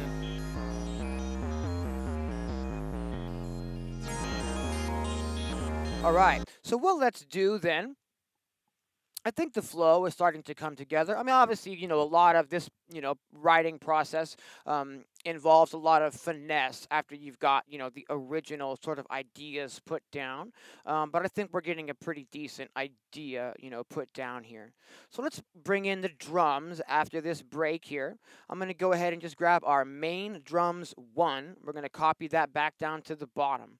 I'm also going to copy down to the bottom our crash impact sound that goes along with that. So we've got, you know, a little bit of a, you know, crash here happening. Actually, I think this might be a good opportunity to bring in a second type of crash impact sound, or third rather, because we have this one, the noise impact. We have that sort of down filter one as well. And let's bring in a third one here, just so that we keep, you know, the listener not super bored with the same sound over and over again. What we can do is I've got in here, let's see here, Dean's Zildjian Crash. Cool, let's just grab that. I know it's kind of old school to actually use a crash cymbal, but I am old school and from the 90s, so what's something we're going to do today for sure. I just want to bring this down in volume a little bit, like we've, you know, been doing. It's probably a little bit loud. And I want to assign an EQ to this, like we've been doing as well. I just want to put on the parametric EQ so that we can make sure that there's no low frequencies potentially hiding out in the sound. Again, you know, these are my samples, so there's, you know, potentially been quite a bit of EQ work on these to begin with, but this is just a really good practice, especially if you're not using my samples, you know what I'm saying? Not a lot of people are as anal about EQing their samples in their sample packs as I am. So let's just make sure we've got this panned a little bit to the right, like we have with our other crash sounds. We're going to pan that like 11. Maybe a little bit loud still, so I'm going to bring that down just a tiny little bit. And let's see here. On this scene, now we just want to swap out our original impact type of crash for this new one here. So I'm going to put us on the grid. I'm going to highlight that sound, and we can just transpose it down to be on the crash now. Yeah, cool. So just a little bit of a variation happening in the effects as our, you know, track is playing through these collections of scenes and clips here. Okay, so let me go back a little bit and let's hear that crash coming. Actually, we're not going to hear it coming in yet because we don't have really much of a section to play it against. But I just want to copy our bass variation down. And I think we're going to actually go ahead and copy we're going to go ahead and copy our bass line and our bass line and our sort of chord pad hit, both of those and we're gonna make sure that's, you know, let's see here, playing a total of twice, so a breakdown, and then we come in with the drums again. When we come in with the drums again, probably time to bring in like another sound, and so we can either maybe try to get in, let's see here, we could either try to get in like another sound using the Novation KS Rack, which we've been using, or we've also got the MicroMonsta, which we haven't used in the session yet, and I've also got 2 more synthesizers ready to, you know, channels set up for synthesizers ready to go in the MC-707. In fact, I have a neat sound in the MC-707. Let's play this clip, this row of clips, rather. We're looking to bring in a new... Okay, actually, writing in real time is always a trip for me because I really write slow and I take my time when I'm doing this alone, you know. But on these live streams, I'm kind of like, go, you know, we want to get it done and get some stuff written, you know. But what I think we actually want to do here is I think we might want to get rid of our juicy fruit pad in this variation and instead use this as an opportunity to bring in a new sound there rather than just, you know, keeping that existing sound going. So if I play this collection of scenes that we just removed that juicy fruit pad from, it's just like just some drums to get an idea of the groove here, and the variation of, actually I erased the wrong one, didn't I? I erased the bass when I meant to erase, there we go, the actual chord pad. So here we should have just the drums and our bass line. Cool. And that gives me something to write to again. Fantastic. What I want to do is I want to see if maybe this third sound that is it that one? Yeah, maybe this one here.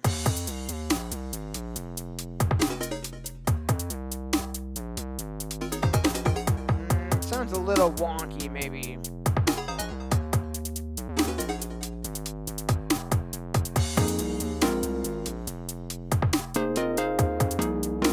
It's another sort of a pad sound that's now coming out of the MC-707.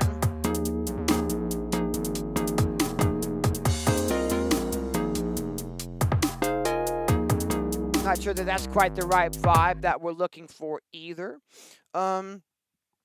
So we have a choice then. It's basically, I think, going to be time to scroll through some sounds and see what we can find. Let's make this a little bit collaborative. And you guys, what do you think? Should we scroll through some sounds on the MicroMonsta from Audiothingies?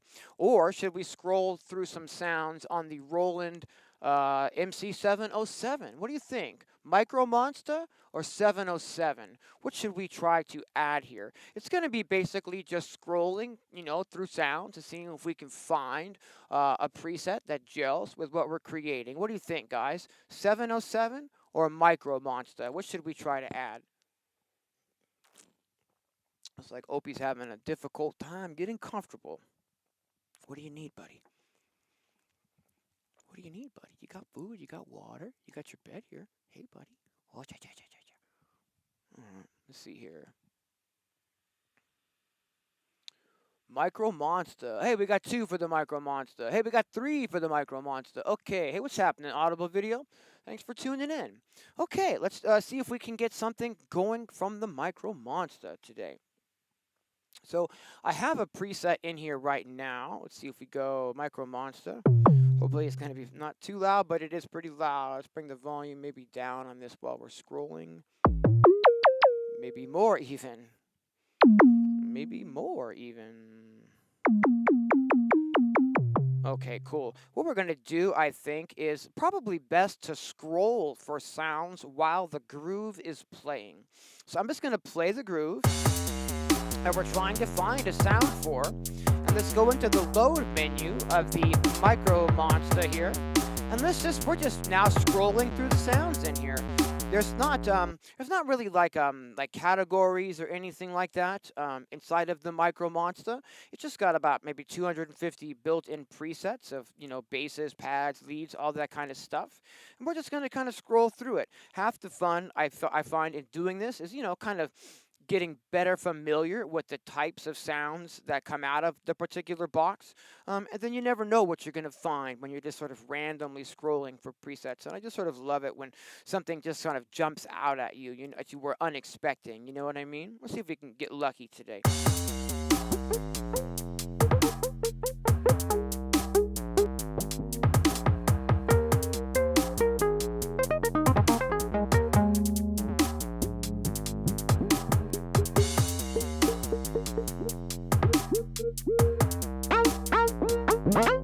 Come on now. Jump out at us, perfect sound. What's a neat sound? Not quite right for what we're looking for, but a neat sound. Whoa, wait a minute. That's really high, low rather. Yeah, I don't really want just more washy pads though, because we sort of already have that kind of a sound going with the Blofeld.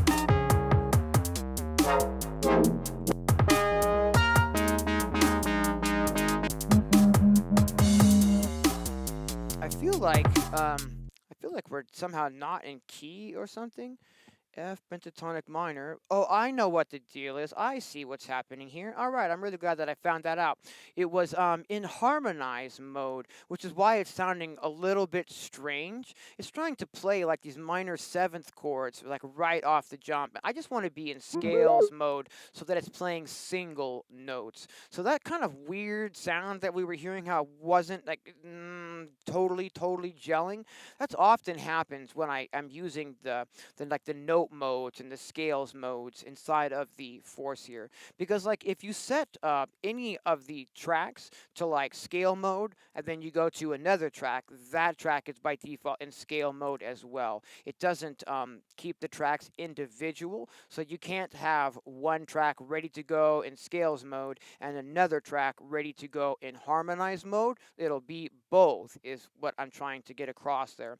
So all of those sounds that I was just playing, it was really trying to play like a 4-note chord on every single note. So those sounds, you know, probably weren't really super gelling all that well. In fact, let's go ahead and go back just a little bit to kind of where we started. Which I believe was like 210. And we'll try these same presets again, but with the right mode, play mode rather, on the Force this time. I think we'll be pleasantly surprised how well they start, you know, gelling tonality-wise.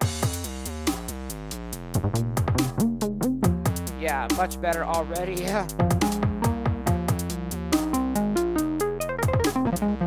Right, you can't hit a wrong note is what I'm trying to get across. Not quite what we're looking for. Come on.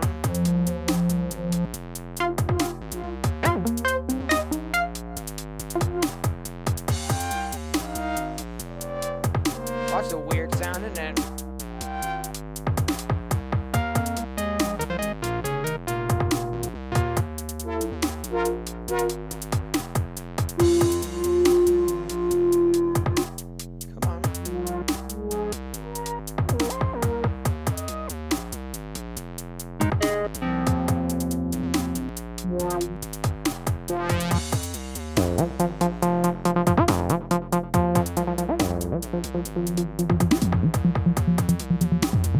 I feel like we're not syncing tempo the way we should. This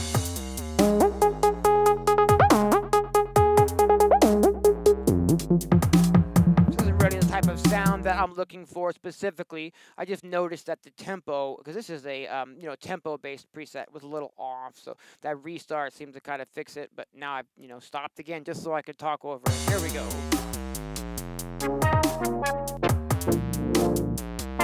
It's like a major chord on that one, maybe.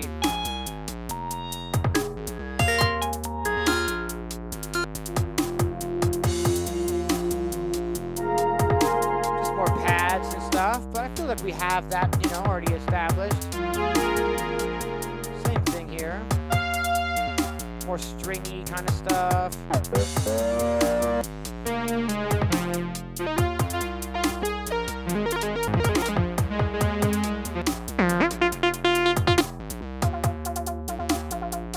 bass arpeggio.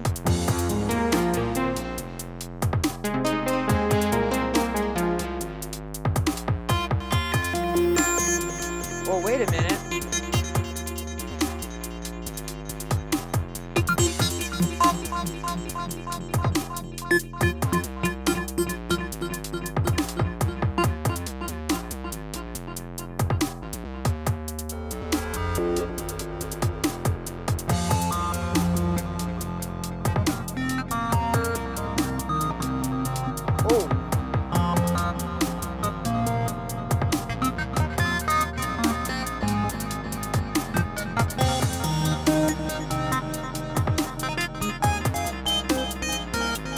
Maybe a little too high frequency up here. Maybe we can go as high as this F though.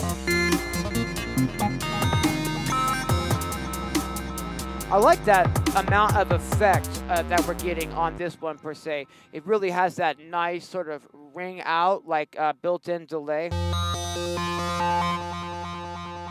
which I feel like sort of matches the vibe that we've got, you know, going here with all of that, you know, delay and, you know, movement coming from our main pad from the Blofeld.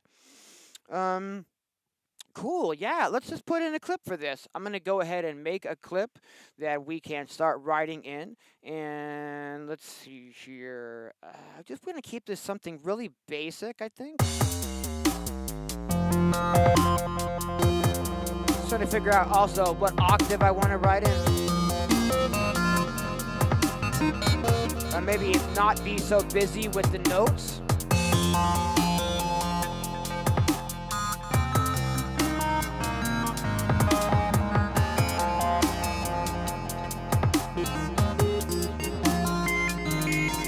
Wow, that resonance really gets you. I'm trying to turn the resonance down on this sound as well.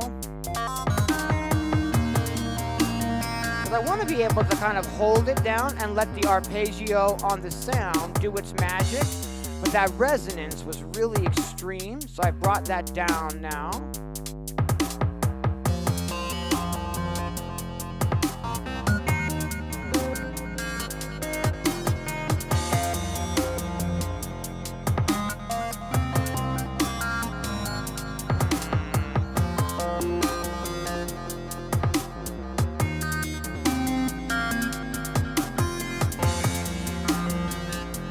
Go ahead and just hit record and hope that we can, you know, punch something in and get lucky here.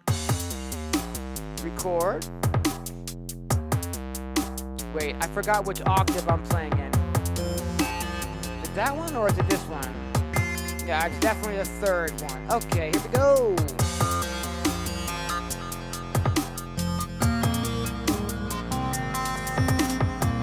Okay, and I just want to repeat that, so that's why I didn't necessarily want to play it twice. I think that sounds pretty good, and we'll just repeat that exactly as it is.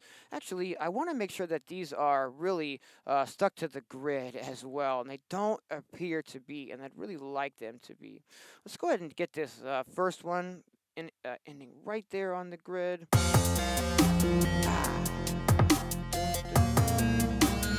Yeah, I'd like this one.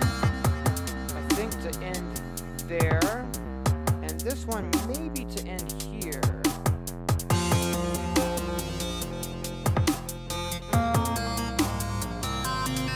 And I want this one to start later, I think here.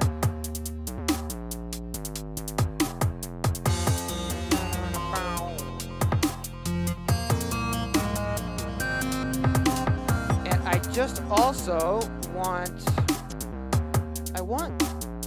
that one to end sooner, and this one to start sooner. Exactly. Okay, cool. Fantastic. Now what I want to do is just grab all of these notes for the pattern and go shift and duplicate. Cool. Now we've got a little bit of a lead here happening coming out of the MicroMonsta. This is a sound, it's patch 238 in the MicroMonsta, and it's called binaural with a couple of dollar signs after it.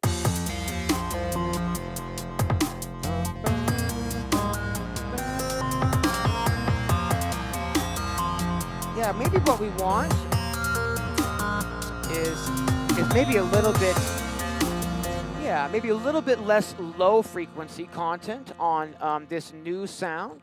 So we can do that on the mixer here itself. I can just bring the low frequencies down on the EQ. I'm talking like a small amount, like from noon to 11, just so that the bass has a little bit more room in the mix. I'm sorry you can't get comfortable today, Opie. Aw. Yeah, that's a little better already. Just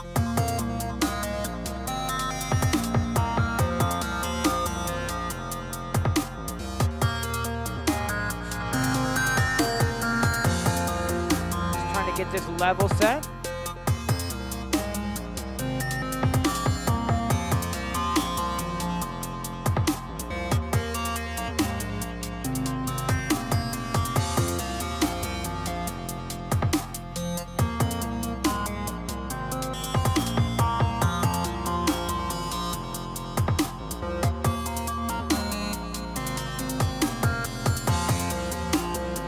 That new sound too loud? What do you guys think?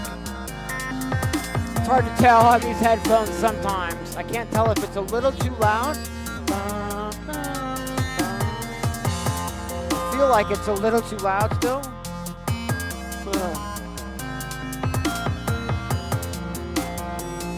Hey, what's happening, Pete Johns? What's happening? Nothing pretty about synth. All right.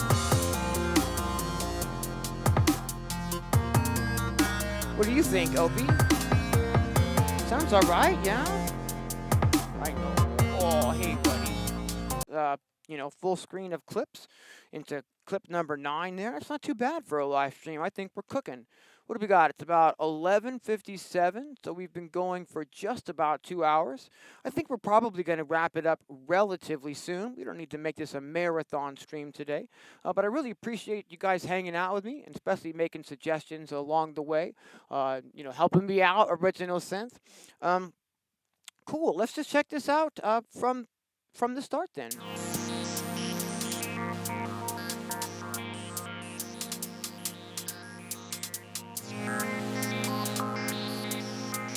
I might actually like that pad to be like low pass in the beginning. So again, we have the main sort of like pad intro sound is coming from the Blofeld, and I've got that running through the Acid Box 3 filter.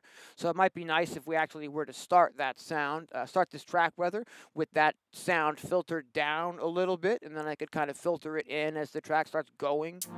Yeah, start it off a little more chilled, you know. We can probably... yeah, we can go all the way down just beneath about noon there. I can start rolling that up.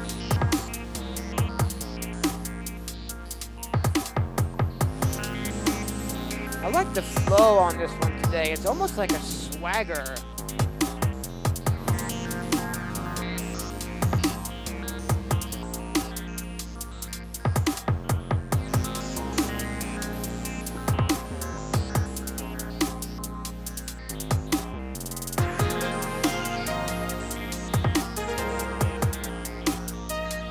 Try to keep the drums simple so that there's enough like space in the mix for the melodic elements to do their thing. Still feel like these hi-hats might be a little bit too loud. These are the adjustments that I make, you know, on headphones, like I said earlier, and then I'll go back and put in the timestamps, be watching this on my monitor speakers when I do that, and I'll be cursing myself, why did you make those adjustments? Oh no, you know. But I really do think that these hi-hats need to come down a tiny little bit in the mix still overall. So I'm going to bring these down like 1 decibel each, basically, and we're going to go ahead and save now that I've done that. So as I'm listening to the individual, you know, components, that's why I mentioned about we kept the drums simple, because I'm thinking it might be nice, you know, if we had some more like interest in the drums. The drums are my first instrument. I started playing the drums when I was 5. I don't actually have a drum set anymore, but drums are I always kind of have that, you know, built into the music that I write. Like I'm really like into the rhythms and the drums per se. So like my brain is like do up those drums, add some more rhythm, But if you do that, it tends to not necessarily leave as much space in the mix for those other sounds. And a lot of my music tends to be really drum heavy and not as much melodic content. So I'm specifically trying to kind of leave those a little more minimal. But I did mention earlier that it might be nice if we did a alternating clap with our snare on those. And that's just one very small way that we can add some interest to these drums. So let's go ahead and do that. I find, again, that when we're going to add a new sound, that it's best to just play the area of the track that you want to add that sound over, so that when you pick the sound, you make sure that it goes with that area of the track per se. So let's do exactly that. And I'm going to go, let's see, I think I want to add the clap in. Yeah, this is where the KS Rack comes in. So maybe, yeah, so maybe when the KS Rack comes in is when we'll bring that in as well. All right, so this scene here, and I just want to, okay, cool. I'm just going to play the scene, and we're just going to look for a clap sound off of one of my sample packs. We can't go back to the bass music drums pack because that one's kicks and snares and hats only. So let's see, maybe like my reflective sample pack, we can find this clap we can use. Maybe put it over here.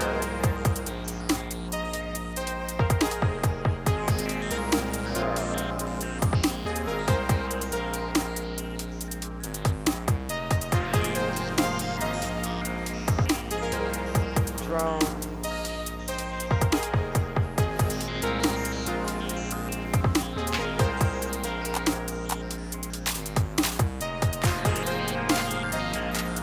Four was nice.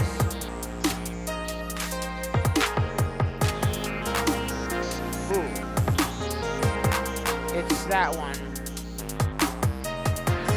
It's this one right here. Yeah, that's really nice. And what I want to do is I just want to do a little tiny bit of EQ on this. So we're just going to add the air parametric EQ here at the... There we go. And then I'm just going to go into that, and we're just going to remove any like super low frequencies that may be hanging out in the sound. I'm also going to pull just a tiny little bit of high frequencies off of this clap so that we leave that, that high frequency in the mix for like those hi-hats to take up that part of the spectrum. And I just removed the highs like super, super gently. I put on a 6 decibel per octave, high cut, and then bring that down just like 17, kilohertz. We're just rounding off the tiny little bit of the high frequencies on this clap as well. And so let's see here. If we go back into our clip, I can probably just put this in manually. If we just go record, and I just want to put a clap on like every other snare drum for like an accent.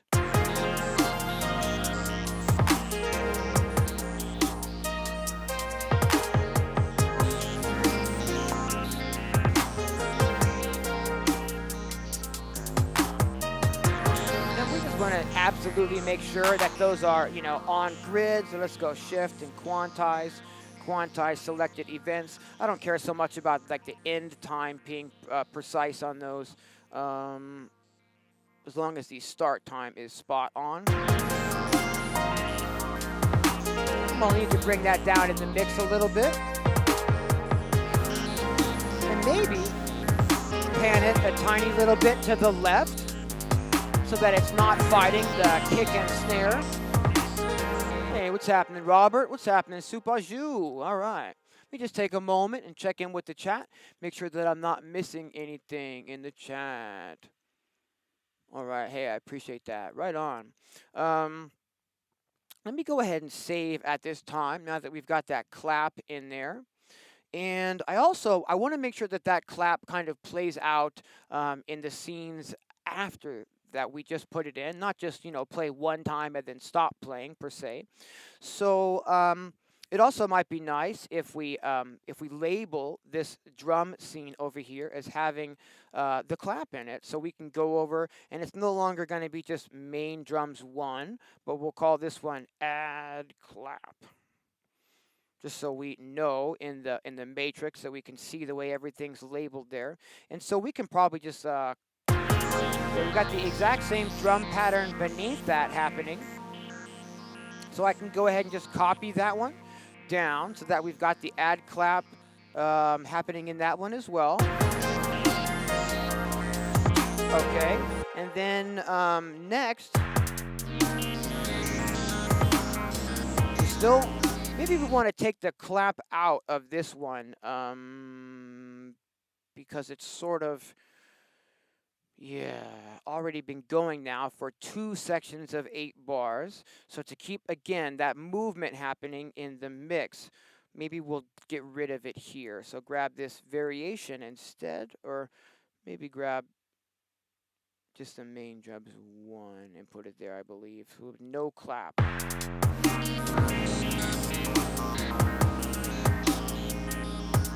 Wait, I meant main drums 1, so copy, and then, yeah, there we go. Oh, I see, but that's our break, so really it's going to have to be this one. Yeah, all right, let's go ahead and save there. We've got the clap coming in, and it hangs out for like 16 bars, and then it goes out for a while. It gives the listener, you know, like a break from the clap, but then we do some other stuff, and we start changing it up here. So maybe when it comes back in with the beat, maybe we also want to add the clap back in there to sort of reinforce the rhythm. So what we can do is we can grab, let's grab the one for add clap and put it down here at the bottom. So when we bring in this sort of new variation, we have that extra bit of, you know, snare reinforcement. Yeah, awesome. Let's save at this time.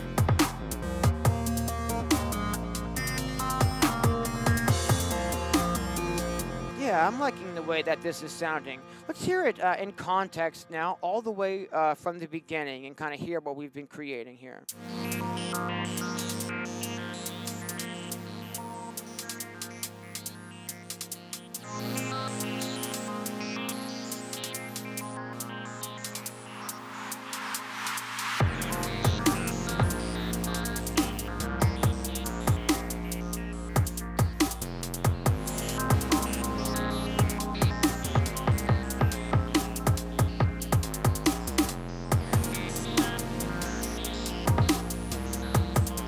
Still feel like these hi-hats are too loud in the mix a little bit. I think we're going to bring them down again.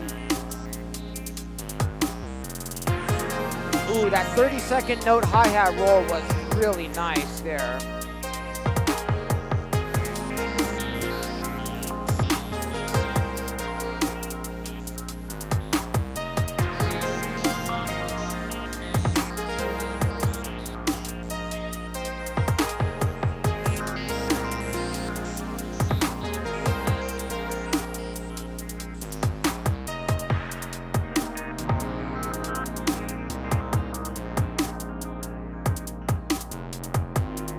Yeah, see, for this section here, I've tucked the pad back in with the filter, and now the pad is very tucked, and we can bring that back up with the change up here. Right?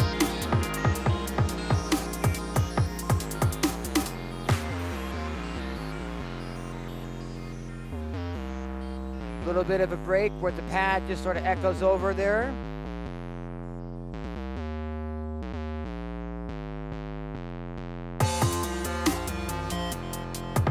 So definitely like a little more momentum into this new section will be required, absolutely for sure. So what we want to do is on the pattern before our new kind of robust beat comes back in there, we just want to put a little bit of a riser sound. And we already have that riser sound right here. So I just want to go into this clip and I want to put in the riser sound. It's a 2-bar riser. So, whoops, I'm going the wrong direction here to put that in. It's on this pad here. And so 2 bars. Just want to start that in on the beginning of measure 7 here. And we'll just edit the end. So hold that down for 2 bars. So we have a little bit more momentum now building into this sort of new, push off where we're really introducing some new sounds like the new MicroMonsta binaural lead that we added. There would also need to be like something else here to keep maybe the rhythm. And what I'm thinking is at the very beginning, we have just the hi-hats going so that the listener has something to really attach to rhythmically, per se. I think I'd like to, continue that vibe and bring this down here to this clip where, yeah, so we're just going to keep the hi-hats going. And I'd like to go ahead and just label that clip as such so that we know what's going on there. And I'm just going to call this hi-hats.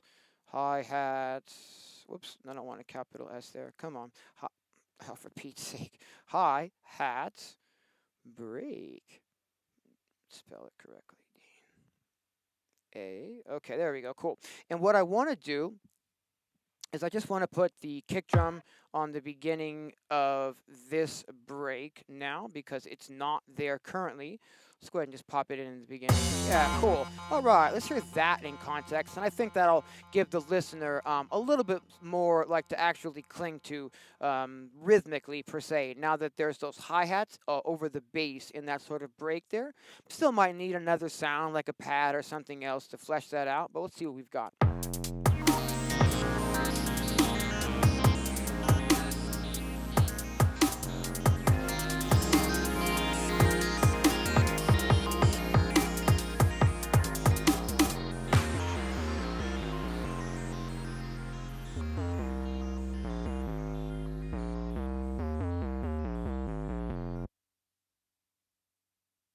It seems like I've got this.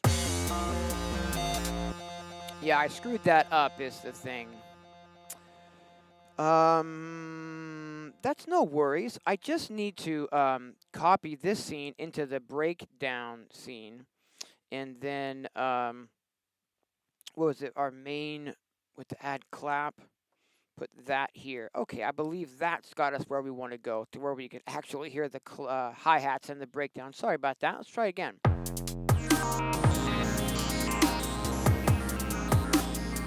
A riser into the breakdown could also sort of help with that ebb and flow, because the listener will know.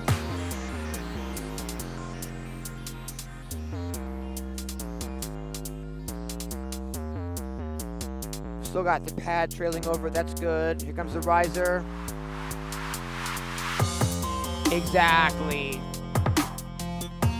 Now the drums feel way too loud though. It's hard to mix on headphones, my friends. At least for me.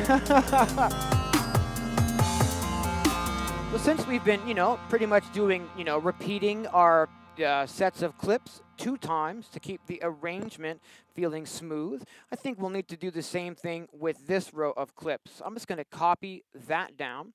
And what we've been doing is sort of getting rid of the crash from the second time that things go through, so it doesn't just hit every single time per se. Speaking of the crash, though, something we can do is still keep altering up, varying the noise crash sound with the actual Zildjian crash cymbal sound. Let's see what we've got here. So there's the noise crash on that scene, and then there's the Zildjian on that scene. So let's go ahead and label these clips as such so that it makes a little bit more sense. This is the noise, noise crash, all right. And then the one underneath it is our Zildjian crash. Let's see if I can spell Zildjian right. Zildjian crash. Okay, fantastic. And now that's just a little bit easier to see what's actually happening here as I'm looking at, the names of the scenes and whatnot. All right, so let's see here. I think we did pretty good for creating something from scratch. It's been about 2 hours and 15 minutes. Right on. The riser I actually made in Ableton Live. It's just like a noise, per se, but I put like a side chain on it so that it has that pumping effect, kind of thing. And there's like some built-in reverb and delay. And I actually made a bunch of those at different tempos because of the pumping. It sort of needs to sync in with the tempo. And so I made like some at like 110, 120, 130, 140, etc., etc. And this track is at 140. So I was able to just kind of grab one of those from the stash of, pumping risers and just kind of get that in. That's just something that I made, that I use a lot, those sort of sidechain sounding noise risers. So to have a bunch, ready to go at different tempos was something that I really needed for my workflow. And again, how we like for instance how we have varied up the crash sounds on this one, how we have 3 different impact type of sounds. 3 different ones. I would also, as I'm writing, I would also try to get some more different variations of a riser. This is just, a 2-bar noise riser, that I made, but I would try to I use a lot of virtual instruments for the risers because they really have lots of complex modulation and LFOs and whatnot, and they can really sync to tempo, so you can easily render out here's a 4-bar riser at 150 BPM, for example. But yeah, I would definitely try to get a couple more different sounding risers. I've got a couple of kind of go-tos that I've sampled out of the Access Virus Dark Star, stuff like that. But just to keep that interest, so it's not just the same exact pumping noise riser every single time through the whole track. Yeah. All right. This is coming together pretty darn well, I think. We still have extra, room in the mix as well. I have it set up to where I could easily grab 2 more sounds out of the Roland MC-707. The workflow today has just been using the Force as a sequencer for all of the gear. But, something else that we could do would be to record these parts into the Force, kind of like how I had done a few weeks ago with the drum and bass style stream that we did with the Force. And if we were recording all of, that's the benefit. If we were recording all of these things into the box, then I can, swap out the gear around the Force or just take out the Force, you know what I mean? Because everything's in the box. Whereas, writing like this in real time, if I had a setup that didn't change ever, and these were my tools, then that would be a really great way to write. But since I'm moving things around in here all the time, I typically don't write this way where I'm using the Force as a sequencer for extra stuff. In fact, this is the first time that we've done this on a live stream with the Force. Typically, I'm just recording and sampling everything into it so we can really have control over everything inside of the one box. And that's still an option, that we could do. But since we've got a whole lot of different patterns and variations and things started, it's probably best to just leave it as is and, continue writing if I'm going to do that with this track during the week.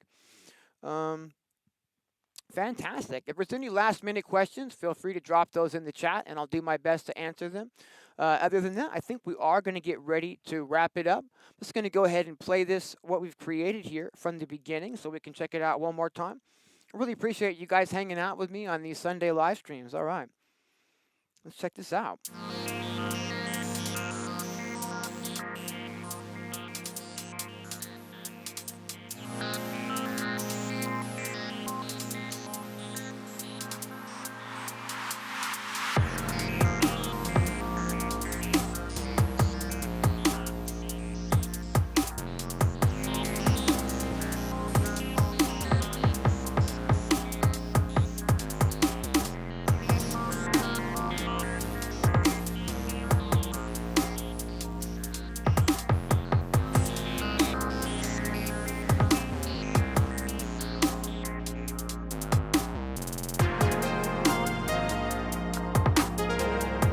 I rolled the filter down on our pad to make room in the frequency spectrum for our new sound to come in on the KS Rack. And now I can start filtering that back up again.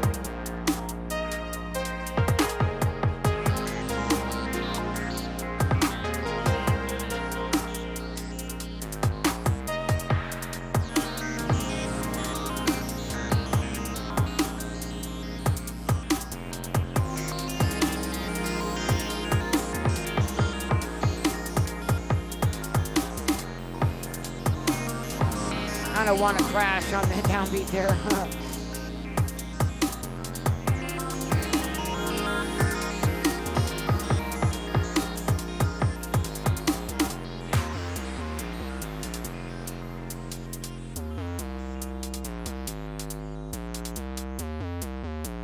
Something else still in this pad section, bass section here.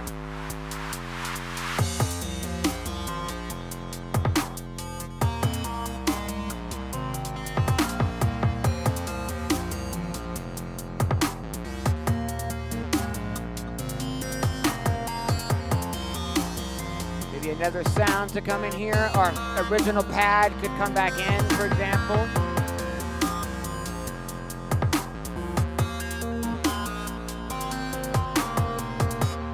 Yeah, all right. A really interesting little chilled groove here.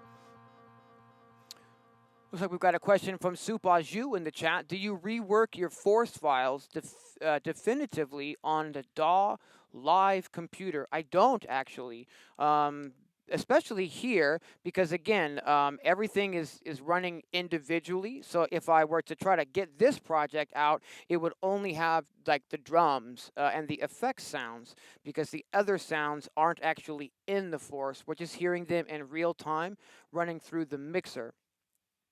But to answer that, no, I don't. Like, for instance, we spent 4 Sundays working on a full track inside of the Force, like a happy sounding track, like a month or so ago. And then when that's finished, it's just finished. I'm trying to do all of my mixing. I'm trying to do all of my mixing and all of my mastering inside of the Force. I'm not trying to. You definitely can export this out, bring it into Ableton, and then get even more, finite with the stuff. But we spent like almost 20 hours, for example, like on that live track. I didn't want to then load it into Ableton and spend another, 10 plus hours like trying to finesse it or whatever. That is something you can do. That is, a doable part of the workflow of the Force. Like record a bunch of hardware into it, get it arranged, and then export that whole session out into Ableton, where you can then use all of those type of plugins to really get in there, and hone in on like, negative frequencies and all that, and more effects, all that kind of fancy stuff. But I've been really just trying to use the Force as a standalone tool, and all of the finished tracks that I've made with it have only just been produced in the Force, and then I've rendered that out and called that track done. I'm using the for the most part, like if I'm writing the track in the Force, I'm using the maximizer on the master bus, kind of helping glue everything together there, and then I'm just going for it and recording out like a 2-track master of that track per se. We wouldn't be able to do that here, again, because all these things aren't, running to the Force. They're just running into the mixer. So if I wanted, if I was going to actually record what we've created here in a song format, like if I finished the programming or whatever and got it into a full song length, I would just take like the master outs from this mixer, which are currently running into my other mixer under the desk here, which I have my, microphone plugged into and whatnot, so that I can get that into the session. I would just take these master outs and I would plug them into another box to record them into, either a computer, or often what I like to use in here for recording into is just the MPC Live, another piece of hardware, and I would just record that in as a stereo master. Then I would load that into my computer. I typically would like normalize the recording to get it as loud as I try to get a hot level, so that I don't really have to normalize it, that much if I record it out. And then I will, for the most part, run just about everything through that plugin that I mentioned earlier, the Waves L2 Ultra Maximizer plugin. And what I like about that plugin specifically for like gluing levels together is that it doesn't change the way your track sounds at all. It just makes it louder, and it just reduces the dynamics and makes it louder and squeezes it down as well. So it's like more of a thick and robust looking loud piece of music. That's something that we sort of lose out on a lot of times in like a dawless setup, is all those extra compressors and limiters and maximizers and stuff that we can put on like every channel in the computer and get everything really loud and even, but we don't really have that here. So I find that squeezing everything with the Waves L2 Ultra Maximizer plugin after I've recorded it can be really helpful as well. I do have some mastering plugins like Ozone 9 and things like that that have like algorithms and can sort of, take a virtual listen to your music and try to make it sound a little bit better, maybe for like streaming. But I find that tends to like imprint its own, kind of like vibe on your sound. And if you're happy with the way that things are sounding, often I just want to glue things together and just make them hit a little harder and be a little louder, for lack of a better, way to describe it. And that Waves L2 Ultra Maximizer plugin does exactly that without changing like the tonality of my music. And that's really, at the end of the day, what I'm after. If I want to change the way it sounds per se, I'd like to do that, with the individual boxes rather like than in the mastering stage. In that, I don't really consider that mastering. I'm just trying to glue everything together, especially for like YouTube and stuff, so that it comes through as loud as possible on like phones and stuff like that. Cool.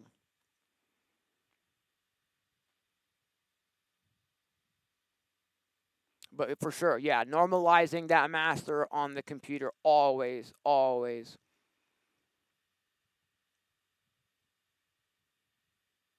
Yeah, that is a good point as well. Original Synth is saying that if we use the Soundcraft MTK22, that we could just use all of the effects inside of the Force in that session.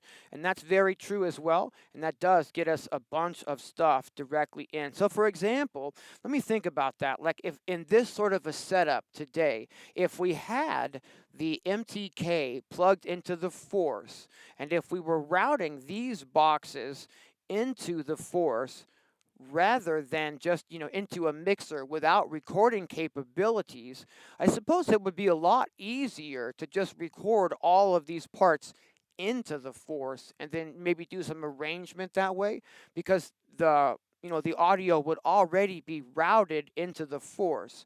Whereas here, we've got the Force's audio and then all of the other audio being mixed here, but with no recording capabilities. So that actually does kind of make a lot of sense as a reason to try to have the Soundcraft plugged into the Force, because then all of these would all be routed through the same destination that has recording capabilities.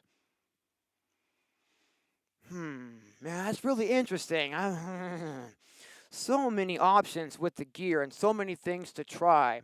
I think we might have to try that in a future stream and just kind of see where that takes us, because that's a whole different way of putting things together. I'm kind of liking the way that sounds all of a sudden. Yeah, that arrangement mode. I'm a little nervous about that arrangement mode because I'm still really happy just doing it this way with the clips. What's happening, Janice? Thanks for tuning in. Unfortunately, Janice and Vortex, we're just kind of wrapping it up today. But let me go ahead and just play through what we created one more time before we do that. Just a casual stream today, just trying to create like some chilled out half-tempo stuff. I think it came out pretty cool. Got a pad from the Blofeld here. Maybe tame that at the beginning. Yeah, there we go.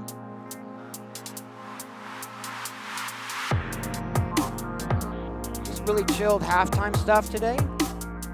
I've been working on drum and bass for like 3 weeks at least, so kind of needed a break from the tempo, I think.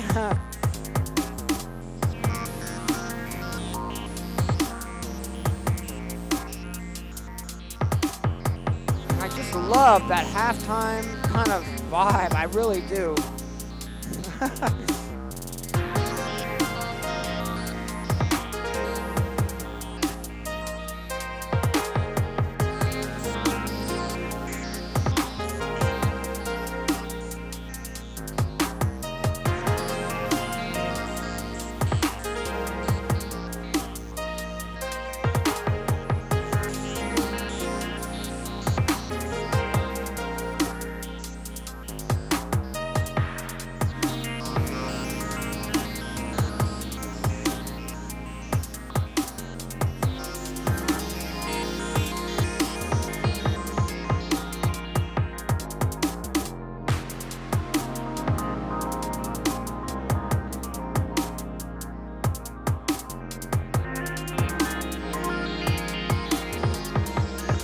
still missing something in this section. A little bit of a break here. Maybe a nice pad would be nice through here as well. Just something different. Hey, thanks, Vortex.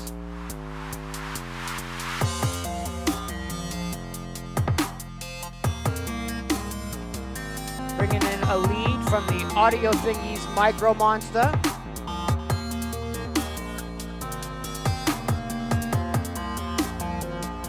Probably way too much reverb and stuff on this mix, but hard to tell on these headphones, and I just love that reverb.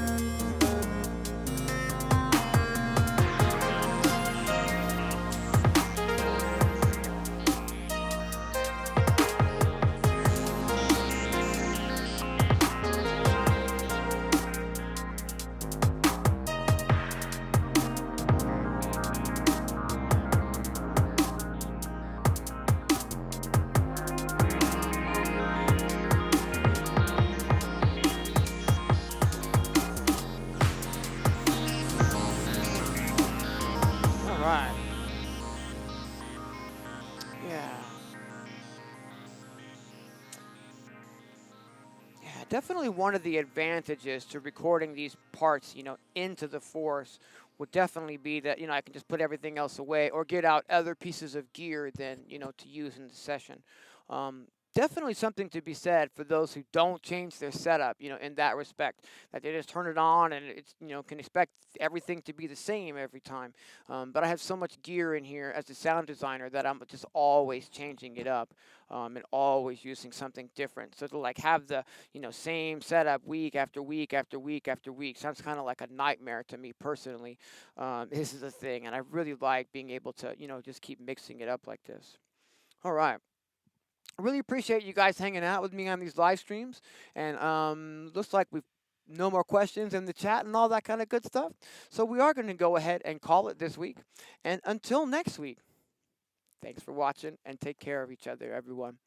Have a great rest of the day. All right. Good deal. Okay, cool. Take care, everybody. All right.